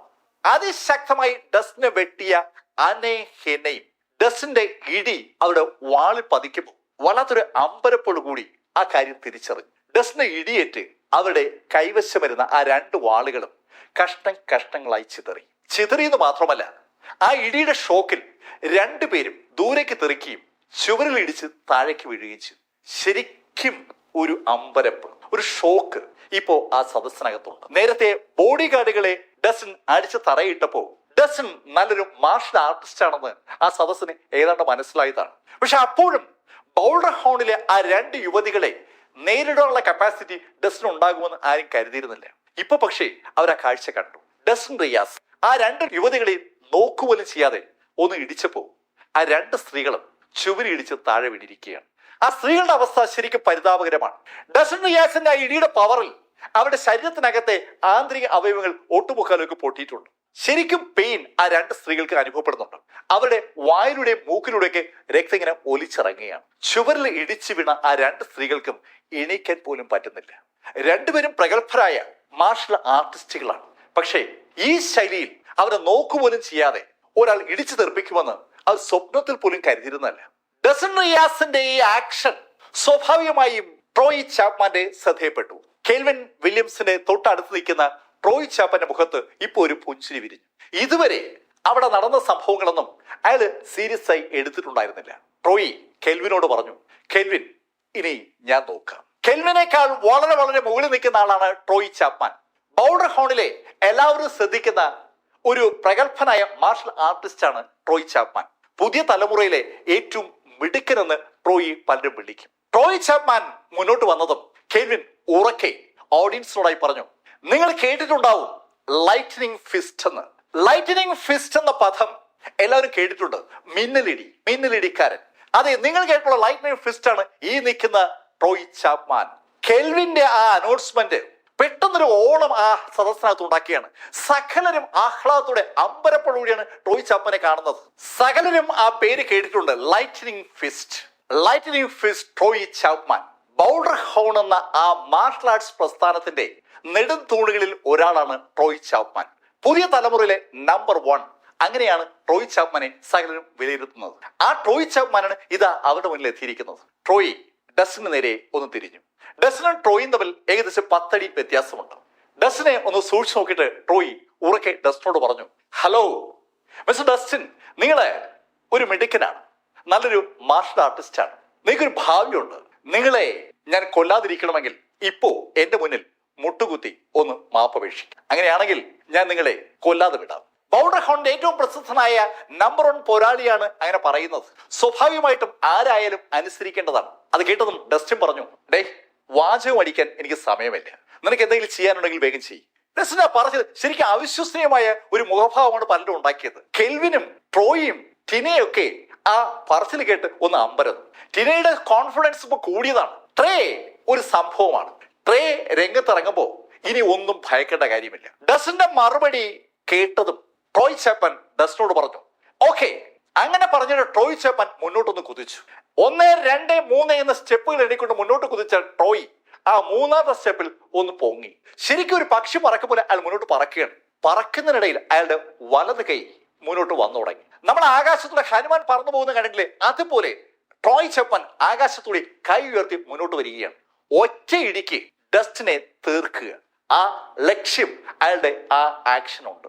ട്രോയ് ചാപ്പൻ ഓടി വരുന്നതും ആകാശത്തേക്ക് ചാടി ഉയരുന്നതും, ചാടി ഉയർന്ന ട്രോയ് ചാപ്പൻ ആകാശത്തുള്ള പറന്ന് ഡസ്റ്റിനെ ഇടിക്കുന്നതും എല്ലാവരും കണ്ടു. ഡസ്റ്റിന് പക്ഷെ ഒരു മാറ്റവുമില്ല. ഡസ്റ്റിൻ കൂളായിട്ട് അത് കണ്ടുകൊണ്ടിരിക്കുകയാണ്. ട്രോയ് ചാപ്പന്റെ കൈ ഡസ്റ്റിന് അടുത്തേക്ക് വന്നതും ഡസ്റ്റിൻ തിരിച്ചൊരൊറ്റ പഞ്ച്. ഡസ്റ്റിൻ നിന്ന സ്ഥലത്ത് നിന്നുകൊണ്ടാണ് പഞ്ച് ചെയ്തിരിക്കുന്നത്. ആകാശത്തുള്ള ചാടി ഡസ്റ്റിനെ ഇടിച്ച ട്രോയുടെ കൈയിലേക്കാണ് ഡസ്റ്റിൻ പഞ്ച് ചെയ്തത്. ആ പഞ്ച് ട്രോയുടെ കയ്യിൽ പതിച്ചതും ട്രോയ് ഒന്ന് കറങ്ങി. ശരിക്കും അന്തരീക്ഷത്തിൽ പമ്പരം കറങ്ങും പോലെ ട്രോയ് ചാപ്പൻ ഒന്ന് കറങ്ങിയാണ്. സകല ആളുകളും അമ്പരപ്പോടുകൂടി ആ കറങ്ങുന്ന പമ്പരത്തിലേക്ക് നോക്കുമ്പോൾ ട്രോയ് ചാപ്പൻ ഒന്ന് കറങ്ങി ഏതാനും അടി പുറകിലായി തറയിൽ വന്ന് ഒരു ശബ്ദത്തോടി വീണു. അന്തരീക്ഷത്തിൽ വെച്ച് കറങ്ങുമ്പോൾ ട്രോയ് ചാപ്പന്റെ മനസ്സിലൂടെ പല കാഴ്ചകളും കടന്നു പോവുകയാണ്. അവന്റെ കൈ ഒന്ന് നുറുങ്ങിയിട്ടുണ്ട്. ദേഹം മുഴുവൻ ഒരു പെയിൻ അനുഭവപ്പെടുകയാണ്. ട്രോയ് ഒരു അടിപൊളി മാർഷൽ ആർട്ടിസ്റ്റാണ്. അവന് അവന്റെ ശരീരത്തിൽ അനുഭവപ്പെടുന്ന വേദനയുടെ അർത്ഥം അറിയാം. അവൻ ആ അർത്ഥം അറിയാമെന്ന് തറയിലേക്ക് വീണ ആ നിമിഷത്തിൽ നമുക്ക് മനസ്സിലായി. തറയിലേക്ക് വീണ ട്രോയുടെ തൊട്ടടുത്ത് ഈ നിമിഷം കൊണ്ട് ഡസ്റ്റിൻ എത്തിയിരുന്നു. ഡസ്റ്റിൻ കൈ ഉയർത്തി ട്രോയുടെ നെഞ്ചിലേക്ക് ഇടിക്കാൻ പോയതും ട്രോയി തന്റെ കാൽമുട്ട് തറയിൽ ഉറപ്പിച്ചു പിടിച്ചുകൊണ്ട് തല തറയിലേക്ക് താഴ്ത്തി ഡസ്റ്റിനോട് പറഞ്ഞു മാപ്പ് മാപ്പ്, ക്ഷമിക്കണം ക്ഷമിക്കണം, എന്നോട് ക്ഷമിക്കണം. ഡസ്റ്റിൻ റിയാസിനെ ഒറ്റയിടിയിൽ തീർക്കാനായി അന്തരീക്ഷത്തിലേക്ക് ചാടിയ ട്രോയ് ചാപ്പൻ അടുത്ത നിമിഷത്തിൽ ഇതാ മുട്ടുകുത്തി നിന്നുകൊണ്ട് ഡസ്റ്റിനോട് മാപ്പ് അപേക്ഷിക്കുകയാണ്. ഡസ്റ്റിന്റെ കൈ ട്രോയുടെ നെഞ്ചിന് അടുത്ത് വരെ എത്തിയതാണ്. ആ നിമിഷത്തിലാണ് ട്രോയ് മാപ്പെന്ന് പറഞ്ഞത്. ഡസ്റ്റിന്റെ കൈ പെട്ടെന്ന് അവിടെ നിന്നു. ആ കൈ ആ നിമിഷം ട്രോയുടെ നെഞ്ചി പതിച്ചാൽ ട്രോയ് അവിടെ അവസാനിക്കും. അക്കാര്യം ട്രോയ്ക്ക് 100% ഉറപ്പാണ്. ഡസ്റ്റിൻ തന്റെ നെഞ്ചിലേക്ക് കൈ അമർത്തിയില്ല എന്ന് കണ്ടതും സന്തോഷം കൊണ്ട് ട്രോയ് ഡസ്റ്റിനോട് പറഞ്ഞു താങ്ക് യു. മുട്ടൂത്ത് നിൽക്കുന്ന ട്രോയോടായി ഡസ്റ്റിൻ പറഞ്ഞു മേലാൽ എന്റെ കൺമുന്നിൽ വരരുത്. അത് കേട്ടതും അങ്ങനെ ചെയ്യാമെന്ന് പറഞ്ഞുകൊണ്ട് ട്രോയ് എണീറ്റൊരൊറ്റ ഓട്ടം. ശരിക്കും ആ ഓട്ടം ആ ഹാളിലെ മുഴുവൻ ആളുകളെ അമ്പരപ്പിക്കുകയാണ്. ബൗഡർ ഹാളിലെ ഏറ്റവും പ്രഗത്ഭനായ ആ പോരാളി ഇതാ തിരിഞ്ഞു നോക്കാതെ ഹാളിലൂടെ ഓടുകയാണ്. അമ്പരപ്പോടല്ലാതെ ആളുകൾക്ക് ആ കാഴ്ച എങ്ങനെ കാണാൻ പറ്റുക? ജീവനം കൊണ്ടാ ട്രോയ് ഓടിയത്. അവന്റെ ഭാഗ്യത്തിന് അവൻ ഡസ്റ്റിന്റെ കൈ അവന്റെ നെഞ്ചിൽ പതിക്കുന്നതിന് തൊട്ടു മുമ്പ് കാൽമുട്ട് തറയിൽ ഇടിച്ച് ആ മാപ്പ് പറഞ്ഞില്ലായിരുന്നെങ്കിൽ അവൻ അറിയാം എന്താ സംഭവിക്കുകയെന്ന്. ഏകദേശം ഡസ്റ്റിൽ നിന്ന് 10 അടിയോളം മാറി നിൽക്കുന്ന കെൽവിൻ വില്യംസും പെട്ടെന്ന് ഗേറ്റിന് നേരെ ഓടി. വാതിൽക്കിലേക്ക് ഓടുമ്പോഴേക്കും ഡസ്റ്റിനെ നോക്കി അവൻ ഉറക്കെ വിളിച്ചു പറഞ്ഞു ഡസ്റ്റിൻ, നീ ഇതിനെ അനുഭവിക്കൂടാ. അങ്ങനെ പറഞ്ഞുകൊണ്ട് അവൻ ഓടുന്നത്. തിരിഞ്ഞു നോക്കാതെ ഓടുകയാണ്. സാക്ഷാൽ വില്യംസിന്റെ മകനാണ് കെൽവിൻ വില്യംസ്. സ്വിൻഡനിൽ ബൗഡർ ഹോൺ തുടങ്ങാൻ പോകുന്ന മാർഷൽ ആർട്സ് പ്രസ്ഥാനത്തിന് നേതൃത്വം കൊടുക്കേണ്ടത് ബൗഡർ ഹോണിന്റെ ഡെപ്യൂട്ടി ചീഫ് വില്യംസ് ആണ്. ആ വില്യംസിന്റെ മകൻ കെൽവിൻ വില്യംസ് ആണ് വാലും ചുരുട്ടി പിടിച്ചുകൊണ്ട് ഇപ്പോ ഓടുന്നത്. ഇപ്പോ ടിന മാത്രമാണ് ഡസ്റ്റിന് അടുത്തുള്ളത്. തൊട്ടു മുമ്പേ നടന്ന ആ രംഗങ്ങൾ വിശ്വസിക്കാൻ പറ്റാതെ അമ്പരപ്പോടെ ടിന ഡസ്റ്റിൻ നോക്കുമ്പോൾ ആ ഹാളിന്റെ 2 ഭാഗത്തായി വീണ് കിടക്കുകയായിരുന്ന കെൽവിന്റെ ആ 2 ബോഡി ഗാർഡുകൾ സാവധാനം എണീറ്റ് ഇഴഞ്ഞ് പുറത്തേക്കാണ്. അവരൊരു പരുവത്തിൽ പുറത്തേക്ക് പോവുകയായിരുന്നു. ഇനി അവിടെ നിൽക്കുന്നത് അപകടമാണെന്ന് ആ 2 യുവതികൾക്ക് മനസ്സിലായത് കൊണ്ടാണ് അവർ രണ്ടുപേരും സ്ഥലം വിട്ടത്. ഇപ്പൊ ബാലൻസ് ഉള്ളത് ഹമ്മർ കുടുംബവുമായി ബന്ധപ്പെട്ട ആ സെക്യൂരിറ്റി ഗാർഡുകളാണ്. അവർ പല ഭാഗത്തായിട്ട് അങ്ങനെ കിടപ്പുണ്ട്. പലരും ഇപ്പോൾ എണീറ്റിട്ടുണ്ട്, പലരും എടുത്തു മാറ്റിയിട്ടുമുണ്ട്. പക്ഷേ പിന്മാറാൻ പറ്റാതെ നിൽക്കുന്നത് ടീനയ്ക്കാണ്. ടീനയുടെ മുഖം ഏതാണ്ട് വിണ്ട് കീറിയിട്ടുണ്ട്, പല്ലുകൾ അടർന്നു പോയിരിക്കുകയാണ്, വായിലൂടെ മൂക്കിലൂടെ രക്തം വരികയാണ്. ഈ അവസരത്തിൽ ടീന ചുറ്റും നോക്കുമ്പോൾ ആരും അവളെ സഹായിക്കാനില്ല. ഡാലിയൻ നിക്കോൾസനെ പെടാപ്പാടുപെടുത്തിയ ടീന ഹമ്മർക്ക് അർഹതപ്പെട്ടതാണ് കിട്ടിയതെന്ന് അഭിപ്രായമുള്ള പല ചെറുപ്പക്കാരും ആ ഹാളിനകത്തുണ്ട്. പക്ഷെ അവർക്കത് ഉറക്കെ പറയാൻ പറ്റില്ല. അമ്പരപ്പോടുകൂടി നിൽക്കുന്ന ആളുകളാണ് ഭൂരിഭാഗവും. പല ശൈലിയിലുള്ള മൈൻഡ് സെറ്റാണ് അവിടെയുള്ള ആളുകൾക്കുള്ളത്. ആളുകൾ എന്താണ് ഇനി അടുത്ത് സംഭവിക്കാൻ പോകുന്നതെന്ന് അറിയാൻ വേണ്ടി കൗതുകത്തോടെ ഡസ്റ്റിനെയും അതുപോലെ ടിനയെ നോക്കുമ്പോഴേക്കും ടിനയുടെ തൊട്ടു മുന്നിൽ ഡസ്റ്റിൻ എത്തിക്കഴിഞ്ഞു. ഡസ്റ്റിൻ വീണ്ടും ടിനയുടെ തലമുടി പിടിച്ചു. അവളെ പിടിച്ച് നേരെ നിർത്തി. അതിനുശേഷം ഡസ്റ്റിൻ കാലുകൊണ്ട് ഒരൊറ്റ ചവിട്ടേറ്റ് ടിന താഴെ വീണു. അവളുടെ കാൽമുട്ടിലാണ് ഡസ്റ്റിൻ ചവിട്ടിയത്. തറ വീണ അവളുടെ കയ്യിൽ ഡസ്റ്റിൻ ഒന്ന് ചവിട്ടി പിടിച്ചു. അവളുടെ വലത് കൈ ചവിട്ടി ഓടിച്ചു. അതിനുശേഷം അവളുടെ ഇടത് കൈ ചവിട്ടി ഓടിച്ചു. അതിനുശേഷം അവളുടെ കാലുകൾ, അവളുടെ രണ്ട് കൈയും രണ്ട് കാലും ഡസ്റ്റിൻ ചവിട്ടി ഓടിക്കുന്നത് ശരിക്കും അമ്പരപ്പോടുകൂടി നിശബ്ദരായി കണ്ടു നിൽക്കാനേ ആളുകൾക്ക് പറ്റൂ. ആർക്കും വിശ്വസിക്കാൻ പറ്റാത്ത ഒരു കാര്യമാണ് ഇപ്പൊ സംഭവിച്ചുകൊണ്ടിരിക്കുന്നത്. ഹമ്മറുടെ മകൾ ടിന ഹമ്മർ ഇതാ ക്രൂരമായി അവിടെ ആക്രമിക്കപ്പെടുകയാണ്. അവളുടെ കൈയും കാലും ചവിട്ടി ഓടിച്ചതിന് ശേഷം ഡസ്റ്റിൻ അവളെ കഴുത്തി പിടിച്ച് അവളെ പൊക്കിയെടുത്തു. ഇപ്പോ ടിന ഏതാണ്ട് ജീവശവം പോലെ നിൽക്കുകയാണ്. ടിനയെ മേശയിലേക്ക് ചാരി നിർത്തിയിട്ട് ഡസ്റ്റിൻ രണ്ട് വിരലുകൊണ്ട് അവളുടെ വയറ്റിലൊരു കുത്ത്. അതിനുശേഷം ഡസ്റ്റിൻ ആ വിരലുകൾ അവളുടെ ശരീരത്തിന്റെ പല ഭാഗത്തായിട്ടൊന്ന് കുത്തുകയാണ്. അവളുടെ പ്രഷർ പോയിന്റുകൾ കണക്കാക്കി ഡസ്റ്റിൻ ആ വിരലുകൾ ഒന്ന് അമർത്തുകയാണ്. ആ വിരലുകൾ അമർത്തി കഴിഞ്ഞതും അവൾ ഏതാണ്ട് നിശ്ചലയാവാറായി. അവളുടെ ബോധം പോകുന്നതിന് തൊട്ടു മുമ്പ് ഡസ്റ്റിൻ അവളോട് പറഞ്ഞു, അടുത്ത 72 മണിക്കൂറിനുള്ളിൽ നീ ഡാലിയുടെ അടുത്ത് വന്ന് അവളോട് മാപ്പ് പറയണം, അല്ലെങ്കിൽ നീ കൊല്ലപ്പെടും. അങ്ങനെ പറഞ്ഞിട്ട് ഡസ്റ്റിൻ ടിനയെ തറയിലേക്ക് ഇട്ടിട്ട് കാലുപടയ്ക്ക് ഊരടി. അടിയേറ്റ് ടിന തറയിൽ നിന്ന് ഉള്ളുമ്പോൾ അനവധി ആളുകൾ ആ ഹാളിലേക്ക് കടന്നു വന്നു. സെക്യൂരിറ്റിക്കാർ വിളിച്ചു പറഞ്ഞ അനുസരിച്ച് സർ സിം എത്തിയതാണ്. ആരാ ഇവിടെ പ്രശ്നം ഉണ്ടാക്കുന്നത് അങ്ങനെ ചോദിച്ചുകൊണ്ടാണ് സിം വരുന്നത്.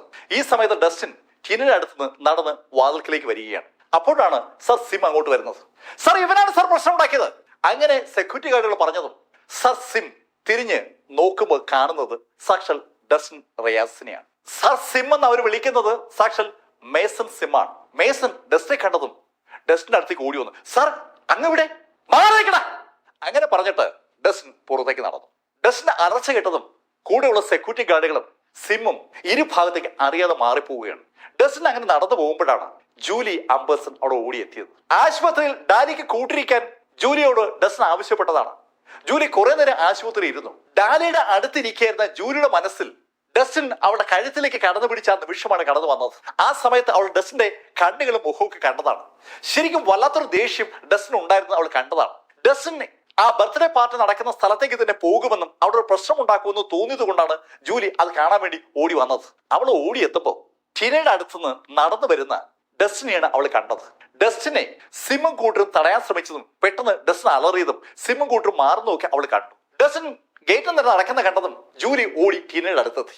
ടിനയുടെ അടുത്ത് ജൂലി പെട്ടെന്ന് അവിടെ നിൽക്കുന്ന ആളുകളോട് പറഞ്ഞു, ഏയ് സഹായിക്കേ, നമുക്ക് ടിനയെ എങ്ങനെ ഹോസ്പിറ്റലിൽ എത്തിക്കണം. ടിന ഹമ്മർ എഡ്വിൻ ഹമ്മറുടെ മകളാണ്. ടിനയെ സംരക്ഷിച്ചാൽ തനിക്ക് എന്തെങ്കിലും രക്ഷ കിട്ടുമെന്ന് കരുതിയിട്ടാണ് ജൂലി പെട്ടെന്ന് ഇടപെടുന്നത്. ജൂലിയുടെ ഇടപെടലിന് ഫലമുണ്ടായി. പെട്ടെന്ന് തന്നെ അവിടെ ഒരു സ്ട്രെച്ചർ വരുത്തപ്പെട്ടു. ആ സ്ട്രെച്ചറിലേക്ക് ജൂലിയെ മാറ്റി. അധിക സമയം കഴിയുമ്പോൾ ആളുകൾ ടിനയെ ഹോസ്പിറ്റലിൽ എത്തിച്ചു. ഈ സമയത്ത് എഡ്വിൻ ഹമ്മറും ഫ്ലെച്ചറും കൂടി സംസാരിച്ചുകൊണ്ടിരിക്കുകയാണ്. ഫ്ലെച്ചറും ഹമ്മറും ശരിക്കും സന്തോഷത്തിലാണ്. ഹെക്ടർ ന്യൂമാക്സ് അവർ കുറച്ചെണ്ണം ഉണ്ടാക്കിയായിരുന്നു.